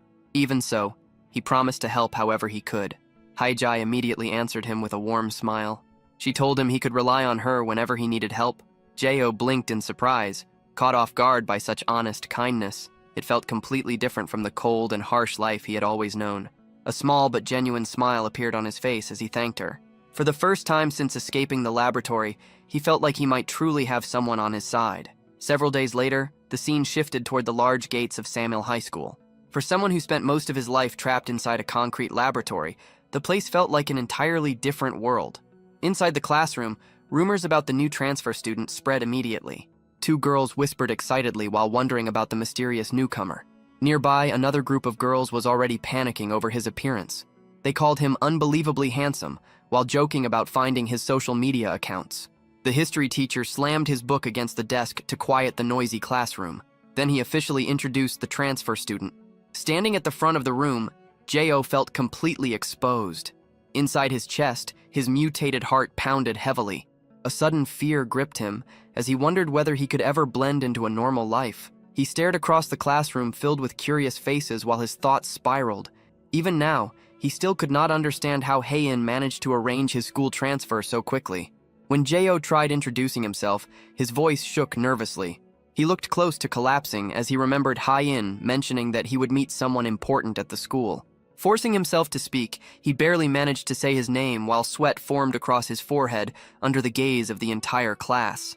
To him, this social pressure felt far more terrifying than any laboratory experiment. After finally taking his seat, he stared blankly at the blackboard in complete disbelief. He still could not fully accept that he was actually sitting inside a normal classroom. Whispers continued spreading across the classroom, and Jiho's anxiety only grew worse. His face turned pale as nausea hit him, making him wonder if he was about to throw up directly onto his desk. Behind him, several girls were already whispering about how attractive he looked. The attention was the last thing he wanted. The boys were no different, constantly throwing questions at him about where he came from and whether he played soccer. Jiho lowered his head, completely overwhelmed by the noise surrounding him. The scene shifted back several days earlier, when the plan was first created. Standing in the kitchen with a heavy shopping bag, Haiyan explained that she was assigning Jiho his first mission. While eating dinner, she revealed that she had been preparing this for some time. If he wanted to stay safe and appear normal, he needed to attend high school and blend in with ordinary students. Jiho reached into the brown bag and touched a piece of clean white fabric. Confusion crossed his face as he pulled out a neatly folded school uniform. The moment he unfolded the shirt, realization hit him. Beside him, Song Haiji looked equally shocked after recognizing it as the uniform from her own school. Haiyan's cold voice echoed in his mind as she informed him that starting the next day, he would attend the same school as Haiji. According to her, this was his very first mission. The scene then shifted to the crowded halls of Samuel High School as the school bell rang loudly through the building. To Jiho, the familiar school sound felt strangely foreign. Students rushed through the hallways while shoes scraped loudly against the tiled floors in every direction. Inside the classroom, Jiho was immediately surrounded by curious classmates. They crowded around his desk and bombarded him with endless questions about his social media, workout routine, and favorite video games. When they asked where he transferred from, he struggled badly to answer without stumbling over his words. The overwhelming curiosity of the students left him completely tense. At that moment, he remembered Haiyan's warning. She bluntly told him that he still carried the feeling of the laboratory around him and needed to learn how to act like a normal person for the sake of the investigation. Haiyan leaned closer during that conversation and firmly reminded him that blending in was essential. If he wanted to survive and help her mission, he needed to master the ability to appear ordinary. Back in the present, the pressure around him only continued to grow. Several girls openly admired his clear skin and handsome appearance while talking excitedly nearby. Jiho remained stiff in his seat, knowing he could not allow anyone to suspect he was a heart mutant. Sweat slowly formed across his forehead as more students kept speaking to him. Between club invitations and questions about weekend plans, he felt like he was drowning under the social pressure of school life. Panic slowly started taking over as he stared at the crowd of eager faces surrounding him. He began thinking that he had already failed and exposed himself before his first day even properly started. Then suddenly, a loud crash exploded across the classroom as a huge hand slammed down onto Jiho's desk. A sharp command suddenly cut through the classroom noise, instantly silencing the crowd around Jiho. Joe Tagu stood beside the desk, his red hair and athletic build giving him an intimidating presence. He glared at the other students and called them out for surrounding the new transfer student and making him uncomfortable. Without hesitation, Tagu casually threw an arm over Jiho's shoulder and took control of the situation. He immediately began inventing a fake story, claiming Jiho was a local transfer student who quit gaming but happened to be talented at every sport, especially soccer. Jiho stared at his unexpected rescuer in complete shock after recognizing Tagu in this setting. Around them, the other students whispered among themselves, confused by how different the two looked together, almost like they belonged in completely separate worlds. With another confident thumbs up, Tagu continued building the lie and boldly claimed they were childhood friends. Jiho could only remain silent while listening to Tagu create an entire fake history to protect him.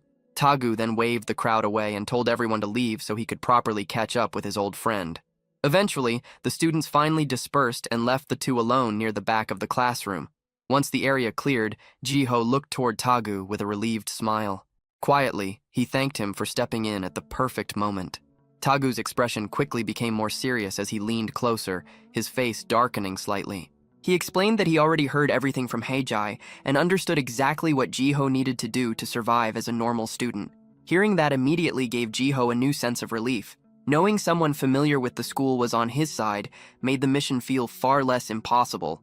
Tagu suddenly struck a dramatic pose and gave another exaggerated thumbs up while acting like sparkles surrounded him. Excitedly, he told Jiho to ask him for help anytime he got confused or stuck. However, the confident atmosphere disappeared the moment Tagu got called on during class. His face instantly lost all color as he nervously admitted he did not know the answer. At the front of the room, the history teacher sighed heavily in frustration. He scolded Tagu for failing to remember even the most basic material, despite exams being close. After telling him to stay quiet, the teacher moved on to another question. He asked the class which bacteria caused the Black Death. Trying to act confident again, Tagu rested his chin on his hand and claimed the teacher was underestimating his intelligence. Then, with complete confidence, he loudly shouted, "COVID!" across the room. The absurd answer left the entire classroom frozen in stunned silence for a brief moment. Without hesitation, the history teacher smacked Tagu on the head using his pointer stick. The classroom immediately exploded with laughter as the teacher angrily criticized the ridiculous answer. Watching the scene, Jiho could not stop himself from quietly laughing. For the first time since entering the school, his tension finally started easing. Meanwhile, Tagu sat at his desk, rubbing the spot where he had been hit while sulking in embarrassment. Then the teacher's attention shifted toward the back of the classroom. Pointing directly at Jiho, he decided to test the new transfer student next to see whether he was any smarter than his loud friend. Tagu's eyes widened in panic for Jiho. He already knew Jiho was incredibly strong physically, but he completely assumed the boy was just as hopeless academically as he was. To everyone's surprise, Jiho calmly raised his hand and answered the question without hesitation. He clearly stated that the bacteria responsible was Yersinia pestis. The complicated name came out smoothly as he spoke with complete confidence. The history teacher looked visibly shocked, his eyebrows lifting in surprise. Around the classroom, students immediately began whispering in amazement. One girl near the front laughed quietly while pointing out that Jiho was nothing like Tagu at all. The comparison only made Jiho stand out even more. Curious now, the teacher adjusted his glasses and asked whether Jiho had already been studying ahead. Without wasting time, he followed up with another question about India's social hierarchy. Before the teacher even finished speaking, Jiho immediately answered that it was the caste system. The speed of his response left the entire classroom stunned. Interested now, the teacher began throwing questions at him one after another. He asked about the Crusades, Roman history, the French Revolution, and the beginning of World War I. Jiho answered every single question correctly without pausing once. He identified Jerusalem, Diocletian, the Sarajevo incident, and even repeated the slogan of liberty without hesitation. The classroom slowly fell into complete silence as the students stared at him in disbelief. The history teacher slowly pushed up his glasses with a trembling finger while muttering that it was unbelievable. Turning toward the rest of the class, he admitted that in all his years of teaching, he had never seen a student answer questions so quickly. Soon after, he started a loud round of applause for the new transfer student. Ji-ho awkwardly scratched the back of his head while blushing from the sudden praise. Meanwhile, the students whispered excitedly, already convinced that a genius had transferred into their class. At the back of the room, Tagu looked completely shattered. His face turned pale blue as he stared at Ji-ho in horror. He could not believe he had mistaken him for an idiot. Outside, sunlight shined brightly over the large campus of Samil High School. Ji-ho's mission to blend into school life had already taken a far more dramatic turn than anyone expected. Meanwhile, Tagu completely lost his mind over Ji-ho, suddenly revealing himself as a history genius. Ji-ho simply looked confused while calmly packing his bag. Tagu repeatedly brought up the Sarajevo incident, unable to understand how someone could know such obscure textbook details. Ji-ho casually corrected his pronunciation while staring at him blankly. To him, it was simply information he happened to know. As he zipped up his school tracksuit, he smiled brightly and admitted that he did not actually know what the incident itself was about. He only remembered hearing the name before. Tagu stood there speechless, completely unable to process the logic. Knowing the answer without understanding the meaning made no sense to him. Still confused, Tagu hurried after Ji-ho and demanded to know how he answered every question correctly if he barely understood the subjects. As they walked together, Ji-ho gave only a vague explanation. The scene then flashed back to his time inside the laboratory. A thin, skeletal Ji-ho sat alone inside a padded cell while surrounded by textbooks. He explained that the scientists allowed him to read simply to keep him occupied. Even trapped inside that nightmare, he found comfort in studying. Ji-ho admitted that he spent his time imagining future conversations he could have someday if he ever managed to make friends. Back in the present, Tagu fell completely silent after hearing the truth. The harsh reality of Ji-ho's childhood finally began sinking in for Tagu. Tears started pouring down his face as he processed everything his friend had gone through. He completely broke down after realizing Ji-ho spent his entire life trapped in loneliness and suffering. Tagu cried openly, devastated by the thought of someone memorizing textbooks simply to escape unbearable boredom. Eventually, he forced himself to calm down and tried acting cool again by throwing his jacket over his shoulder. He told Ji-ho that PE class was next and promised to show him what real fun looked like. Soon after, the scene shifted to the school gymnasium, where the entire class gathered for physical education. At the center of the court, the teacher held a volleyball while explaining the rules for the day. The class would be participating in a dodgeball match between two sections. Immediately, the students became excited and started exchanging competitive trash talk. Ji-ho quietly leaned toward Tagu and asked what dodgeball even was. Hearing that only reminded Tagu once again how much of normal life Ji-ho had missed. A quick explanation of the rules followed. Players stayed inside their zones, threw balls at opponents, and tried not to get hit. Ji-ho looked slightly nervous about participating in his first real game. Tagu confidently gave him a thumbs up and told him to trust his guidance. That confidence lasted only a few seconds. Suddenly, a dodgeball slammed directly into Tagu's face. He collapsed instantly with a loud scream after getting hit without warning. The opposing team burst into laughter at the brutal knockout. Ji-ho quickly rushed over to check whether Tagu was seriously hurt. Tagu slowly stood back up with blood dripping from his nose while still trying to protect his pride. He stubbornly claimed the hit barely even hurt. Ji-ho immediately pointed out the obvious nosebleed, genuinely worried about him. Ignoring the concern, Tagu pointed toward the court. Ji-ho was now the last remaining player on their team. Wiping the blood from his nose, Tagu finally admitted that dodgeball might not be his strongest sport. Now standing alone, Ji-ho looked overwhelmed as every student in the gym focused on him. Before leaving the court, Tagu quickly pulled him aside to give one final warning. He told Ji-ho to use only half of his strength so he would not accidentally expose his powers. Ji-ho instantly remembered the last time he tried holding back and nearly killed someone anyway. Nervously, he agreed to do his best. Tagu headed toward the sidelines while the teacher yelled at him to leave the court immediately. Meanwhile, Ji-ho stayed frozen in place while repeatedly reminding himself to use only half his strength. He became completely trapped inside his own thoughts, desperately trying to understand how someone measured half of inhuman power. A giant image of a gorilla appeared in his imagination as a reminder of his monstrous strength. Suddenly, one of the opposing students launched a powerful throw while mocking Ji-ho for spacing out during the game. The ball shot through the air at high speed. Ji-ho stared at it in panic. He still had no idea how to properly control his strength. At the last possible moment, his instincts took over. He twisted his body sharply and dodged the ball just before it flew past his face. Even while moving, he remained stuck in thought, desperately trying to calculate the correct amount of strength for a normal school game. Then a strange realization suddenly hit him. He began wondering whether Tagu literally meant splitting his body's power in half. Meanwhile, the other students watched in shock as Jiho effortlessly dodged every incoming ball. Some of them already started thinking the new transfer student was secretly a professional athlete. Jiho narrowed his eyes with complete focus. He began dodging using only movements from his upper body while keeping his legs perfectly still. His body swayed left and right in unnatural ways without moving from the same spot. The sight looked completely inhuman.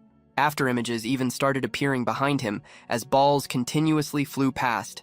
From the sidelines, Tagu saw the bizarre scene and immediately started waving his arms in panic. He shouted at Jiho to stop after realizing his advice had been taken far too literally. Jiho suddenly paused in confusion. Now he started wondering whether half-strength actually meant splitting power between left and right. The moment he stopped to think, another dodgeball flew straight forward and smashed directly into his face. The opponent showed no mercy and launched one final throw with enough force to end the match immediately. The entire gym fell silent the moment the ball connected. Kim Ji-ho crashed onto the floor and remained motionless after taking the direct hit. After a few moments, he slowly pushed himself back up. Fresh blood dripped from his nose where the ball struck him. One of his teammates leaned closer and nervously asked whether the transfer student was okay. Instead of getting angry, Ji-ho suddenly burst into laughter while wiping the blood from his lip. The rest of the class let out relieved sighs after realizing he was actually enjoying himself. Up in the stands, several girls were already becoming fans of the new student. They whispered excitedly about how Jiho was not only handsome, but unexpectedly athletic too. Nearby, Song Hae-jae quietly watched from the sidelines with her chin resting against her hands. A small, satisfied smile appeared on her face as she realized Jiho was adapting to school life surprisingly well. As the sun slowly began setting over the city, the school day finally came to an end. Students scattered across the campus while talking about exams and making plans to visit nearby PC cafes. Jiho walked home together with Jo Tagu and Song Hae-jae. Tagu casually rested his arms behind his head while asking how Jiho's first full day as a normal student felt. Grinning proudly, Tagu reminded him that hiding his secret would take serious effort. He clearly enjoyed acting like Jiho's guide through normal school life. Pointing at himself confidently, Tagu claimed he was the only person in the entire school that the former lab experiment could fully trust. Jiho simply smiled and agreed. As they walked, he quietly reflected on how different this atmosphere felt compared to the cold and lifeless laboratory. A week quickly passed, and Jiho slowly began adjusting to the rhythm of school life. He watched Tagu dominating soccer games on the field and enjoyed seeing people live freely without anyone controlling them. He saw classmates crowded around handheld game consoles while laughing and shouting together. The constant noise and energy of normal teenagers still felt unfamiliar to him. At the snack bar, he discovered he could buy whatever food he wanted as long as he had enough money. While happily eating a bread bun, he listened to Tagu constantly talking beside him. During another walk home, Jiho admitted that normal life still felt awkward sometimes. He was still trying to understand all the unspoken rules of being an ordinary teenager. Song Hae-jae turned toward him with a cheerful smile. She admitted that despite the awkward moments, she genuinely enjoyed spending the day together. Tagu suddenly stopped walking after hearing Jiho speak so honestly. Jiho quietly confessed that without meeting the two of them, he never would have known life could feel this normal and peaceful. With his backpack hanging from his shoulders, he sincerely thanked them both. It was a rare moment of honest gratitude from someone who had lost almost everything. Tagu immediately became embarrassed and told Jiho to stop acting emotional. Still grumbling, he insisted there was still a lot left for Jiho to learn about surviving high school. Soon after, the scene shifted away from the peaceful streets and toward a hidden warehouse on the outskirts of the city. The area was dark, silent, and completely isolated from the public eye. A group of men in dark suits moved through the warehouse, their footsteps echoing across the empty building. One of them asked whether the lab had noticed anything suspicious about their activities yet. The leader looked pleased and explained that the higher-ups still had no idea they had been secretly stealing supplies. According to him, they only needed to stay quiet for a few more days before they were completely safe. Suddenly, he stopped walking and narrowed his eyes after sensing something strange nearby. In the shadows, a man sat alone while casually eating instant ramen. It was Kang Do-young, and he looked completely relaxed. Do-young loudly slurped his noodles while hiding his face behind dark sunglasses. Without concern, He mentioned that the men arrived earlier than expected and asked them to wait until he finished eating. The boss immediately dismissed him as some random homeless man and ordered one of his subordinates to throw him out. The thug charged forward, but Do-young reacted faster. He instantly blocked the attack while angrily yelling about his spilled soup. The boss became furious and called him insane for caring more about ramen than his own safety. He threatened to smash Do-young's skull if he did not leave immediately. Still crouched on the ground, Do-young ignored the threats while quietly examining the men through his sunglasses. Holding a sausage skewer in one hand, he carefully checked whether these were the people he had been searching for. Then he adjusted his glasses and complained that the dark tint made it difficult to see properly. His eyesight seemed far more important to him than the armed men surrounding him. Finally, he lifted the sunglasses from his face and revealed a chilling grin. The atmosphere instantly changed. A violent shockwave suddenly exploded through the air and shattered his glasses into pieces. Cracks started spreading across Do-young's skin as his body hardened into stone. His face slowly transformed into something resembling ancient rock. Do-young mocked the terrified men and told them to stop acting like cowards. Then he fully stood up while his body continued transforming into a living weapon. At that moment, the thugs realized they were no longer facing an ordinary human. Do-young casually asked how much money they had stolen from the laboratory. He made it clear that he came specifically for the stolen cash and had no intention of leaving empty-handed. Inside his chest beat the heart of rock. Cracked stone covered it while glowing red energy pulsed through the gaps with destructive force. Raising a massive hand made entirely of stone, Do-young calmly informed the men that he would now be collecting their stolen money as compensation. A week later, the scene shifted back to the school soccer field. Students played a lively match while laughter and shouting filled the air. Kim Ji-ho ran alongside his classmates and looked more like a normal student with each passing day. For the first time in his life, he slowly began feeling like he truly belonged somewhere. Sitting quietly in class afterward, Ji-ho reflected on the mission Song Hae-in gave him when he first arrived. The task had been simple. He needed to live like an ordinary person and adapt to normal life. Now, surrounded by the constant noise and chatter of classmates, Ji-ho thought back to how terrified he initially was of being exposed. At first, he focused so much on hiding his identity that he could not enjoy anything around him. He remembered his awkward posture, nervous reactions, and stiff behavior during sports activities. Back then, he constantly worried that everyone around him noticed how strange he acted.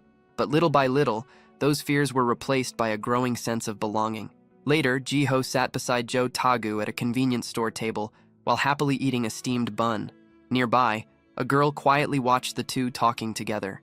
As Ji-ho continued spending his days studying, eating, and laughing with people his own age, he finally realized how enjoyable school life truly was. Back on the soccer field, Ji-ho sprinted forward with a wide and genuine smile. His loosened tie fluttered behind him while he celebrated a successful play. The tall apartment buildings surrounding the school stood in sharp contrast to the cold laboratory where he once lived. Jo Tagu ran across the field and loudly shouted for Ji-ho to take the shot. The soccer ball flew through the air with a powerful sound as the game reached an intense moment. Ji-ho locked onto the incoming ball with complete focus. As he ran forward, he quietly marveled at the simple joy of being able to play freely again. It was a freedom he once believed he would never experience. With a sharp grunt, Ji-ho stopped the incoming soccer ball directly against his chest, his eyes locked in concentration. He smoothly controlled the impact and immediately prepared for his next move. His legs blurred across the field as he dribbled past the other students with impressive speed. Then he spun his body perfectly, building momentum for a clean finishing shot that looked straight out of a professional training video. But despite the perfect form, the result was a complete disaster. Ji-ho completely missed the ball. His body lost balance instantly, and he crashed flat onto his back with a loud slam. His legs kicked awkwardly into the air while the soccer ball rolled harmlessly away from him. For a few seconds, he simply lay there on the grass looking completely stunned by his own mistake. The entire class burst into laughter at the ridiculous scene. Some students jokingly argued about whether Ji-ho was actually athletic or just absurdly lucky all the time. Meanwhile, Ji-ho sat up on the field and laughed together with everyone else, while his face turned bright red from embarrassment. Scratching the back of his head, he quietly wondered if he finally looked normal to the people around him. Nearby, Song Hae-jae waved cheerfully and announced that classroom cleaning duty was finally finished. Soon after, the three students walked together through the school gates while the afternoon sun slowly began setting. As they headed home, Ji-ho reflected on how happy he had become. The terrifying days spent running from the laboratory already felt strangely distant. During the walk, Jiho suddenly stopped after noticing a chicken skewer from a nearby street vendor. The smell alone completely captivated him. His eyes focused on the glistening oil covering the meat, as though he had discovered some legendary treasure instead of simple street food. Jo Tagu and Song Haijai watched him with amused expressions, while he continued staring at the skewer in silence. Tagu laughed and pointed out that Jiho reacted this way every single time somebody bought him food. With a mischievous grin, Tagu leaned closer and threatened to eat the skewer himself if Jiho kept staring at it instead of taking a bite. Jiho immediately flinched and pulled the food protectively against his chest. He explained that he planned to share it with Tweejim later. However, Haijai quickly warned him that seasoned food was unhealthy for dogs. Their peaceful walk was suddenly interrupted by a painful groan coming from nearby. Turning toward the sound, they spotted a man in a navy tracksuit lying face down beside a flower bed. The man groaned weakly about starving to death. This was Kang Do-young, and he looked completely exhausted. A brief flashback revealed that earlier that night, Do-young fought against a large group of thugs. The battle drained nearly all of his strength. Back in the present, he desperately searched his surroundings for anything that could restore his energy. His eyes finally locked onto a nearby flower bed filled with white daisies. Slowly, he reached a trembling hand toward the soil while thinking he could at least absorb minerals through his strange heart to survive a little longer. Before his fingers could touch the dirt, Jiho suddenly grabbed his arm and stopped him. Startled, Do-young looked up at the unexpected high school student. With complete seriousness, Jiho warned him that eating dirt would only destroy his stomach. Then he pointed toward the nearby plants and calmly explained that dandelion leaves and clovers were technically edible if he was truly desperate for food. A short distance away, Haijai and Tagu watched the bizarre scene in total confusion, while Jiho casually gave survival advice to someone they assumed was homeless. Do-young frantically waved both hands, trying to clear up the misunderstanding, and insist that he was not actually homeless. The three students simply stared at him in silence, clearly unconvinced. Then suddenly, Do-young's nose twitched after catching a strong scent nearby. His eyes immediately locked onto the chicken skewer in Jiho's hand. Pointing at it with a trembling finger, he desperately asked if he could have it. Jiho glanced down at the skewer, realizing he still had not taken a single bite. Looking at the starving man's expression, he suddenly remembered his own past when he wandered alone without food. Thinking about how Haijai once helped him during those days, Jiho decided to help someone else in return. Without hesitation, he offered the skewer to Do-young. The man wasted no time. He opened his mouth wide and swallowed the entire skewer in one aggressive bite. Jiho, Tagu, and Haijai could only stare in complete shock. A loud, satisfied burp escaped from Do-young as he casually pulled the empty wooden stick from his mouth. He collapsed backward onto the ground, while the calories immediately restored some of his energy. Do-young repeatedly thanked them while passionately praising the perfect balance of seasoning and chicken. Meanwhile, Jiho stared sadly at the empty stick, devastated that he never even got one bite himself. Trying to comfort him, Haijai promised she would buy him another one later. Do-young suddenly sat upright with a smirk and reached into a black duffel bag. He explained that he intended to properly repay them for the favor. The moment he unzipped the bag, stacks of cash became visible inside. The students froze in disbelief. Do-young casually grabbed a thick bundle of bills and offered it to them as thanks. Tagu and Haijai immediately realized this man was definitely not the homeless stranger they first assumed him to be. Meanwhile, Jiho and Tagu stared at the money awkwardly, unsure whether accepting such a huge reward for one chicken skewer was reasonable. Before anyone could decide, a blur suddenly rushed past them. Two thieves riding a motorcycle sped through the street and instantly snatched the bag of money from Do-young's hands. The motorcycle tore through the crowd while nearby pedestrians shouted for someone to stop the thieves. Haijai quickly grabbed her phone to call the police, but by the time she looked up again, both Jiho and Do-young had already disappeared. The two were sprinting after the motorcycle at full speed while Tagu struggled to keep up behind them. Looking back, the thieves laughed mockingly and questioned whether idiots on foot seriously thought they could catch a motorcycle. Jiho suddenly told Tagu to stay behind and insisted he would handle the chase himself. Tagu immediately understood the situation. Jiho needed privacy if he was going to use his real powers without exposing himself in public.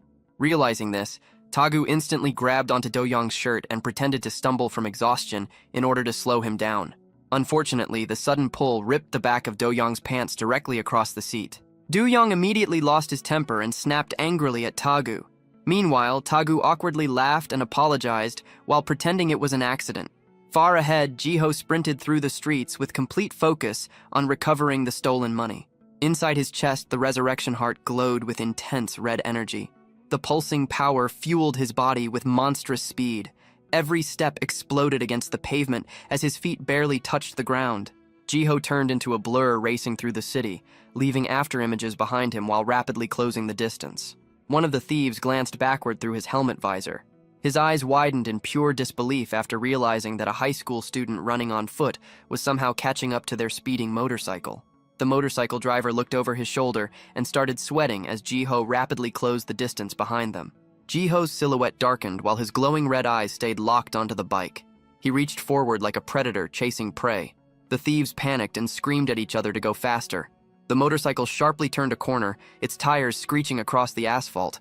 Jiho matched the movement perfectly, his shoes scraping against the road as he continued the chase without slowing down. The thieves could not understand how someone running on foot was keeping up with a motorcycle. The driver gritted his teeth in fear after realizing their top speed was not enough to escape him. Even after several turns, the distance between them never increased. At that moment, they realized Jiho was not human. They were being chased by a variant. Ahead of them, they spotted a construction site. One of the thieves grabbed a metal pole and smashed the support of nearby scaffolding. He yelled at Jiho to get lost as a huge pile of cinder blocks collapsed above the street. Jiho looked up just as the concrete blocks rained down toward him. He gritted his teeth right before impact. The blocks crashed onto him with a thunderous explosion, burying him under rubble and dust. The thieves laughed and waved goodbye while speeding away. One of them even raised a middle finger. Only a pile of broken concrete remained where Jiho stood. Then a painful groan came from beneath the rubble. Jiho slowly pushed the blocks away and forced himself back up. He clutched his head dizzy from the impact, but his mind stayed focused on catching the thieves. Nearby pedestrians stopped in horror while watching an injured student crawl out of the wreckage. A crowd quickly gathered, whispering nervously and wondering if he needed a hospital. The scene shifted to the outskirts of the city as the sun painted the sky orange. The thieves pulled into an abandoned warehouse area, leaving dust behind their motorcycle. After checking behind them, they finally relaxed and celebrated escaping their pursuer. Laughing loudly, they bragged about the money they stole while heading toward their hideout. Then suddenly, the driver froze. A familiar figure stepped directly into their path. It was Kang Do-young, and he looked furious. Without hesitation, Do-young threw a massive punch into the motorcycle. The impact stopped the bike instantly and flipped it across the concrete. Both thieves were launched violently onto the ground while their helmets rolled away. Do-young slowly walked toward them. He calmly asked why they were running so desperately. Then he lowered his sunglasses. Cracks spread across his face as gray stone covered his skin. He warned them that running was useless because he could sense their movements through the ground. The thieves immediately realized they had encountered another monster. Kang Do-young stood before them with half his face transformed into jagged stone. Stretching out his hand, he coldly stated that the money was not theirs. Then he demanded they hand it over. One of the thieves remained kneeling silently, with his face lowered toward the ground. The tattooed thief pointed at Do-young and questioned whether a heart variant made his body as hard as iron plates. More thieves suddenly arrived on motorcycles, their headlights lighting up the dark warehouse. The sound of engines echoed through the building as they surrounded Do-young from every side. The tattooed man stood proudly in the center and declared that this warehouse belonged to them. He stepped closer and stated that they planned to sell Do-young off as well. Do-young slowly looked up with a faint smirk and casually asked if that was really true. He lowered himself into a crouch and pressed one hand against the floor, calmly noting that they were lacking numbers. Inside his chest, a stone-like heart pulsed with a deep red glow. Do-young slammed his palm against the ground. A violent shockwave spread across the concrete floor. One of the thieves shouted for everyone to run him over before he could fully use his powers. A motorcycle immediately accelerated toward him while weaving through piles of dirt. Suddenly, the ground began cracking apart beneath the bikes. The concrete violently shifted and rose upward. The thieves looked down in panic as massive chunks of stone burst from the asphalt. Do-young remained crouched while calmly declaring that he would bury their entire hideout. Huge pillars of rock exploded from the floor, smashing through the building supports. The scene shifted to a corporate office. A man in a black suit bowed respectfully while handing a folder across a desk. He informed the woman sitting there that he had gathered the tracking data she requested. The official was a slim woman with short black hair and a pinstriped blazer. She calmly opened the file. Inside was information connected to a target named Kang Dong-wook, who was linked to a construction company. She studied the photo of Kang Do-young and quietly noted that he looked very young. Leaning back in her chair, she narrowed her eyes and decided it might be time to contact Kim Ji-ho. She asked her subordinate whether the man in the file could be related to the person Ji-ho had been searching for. The man stood with his hands together and admitted that it was difficult to confirm. He explained that the target could possibly be Ji-ho's friend, but there was still no certainty. A sharp smile slowly spread across the woman's face. She tapped the photo and stated that her instincts told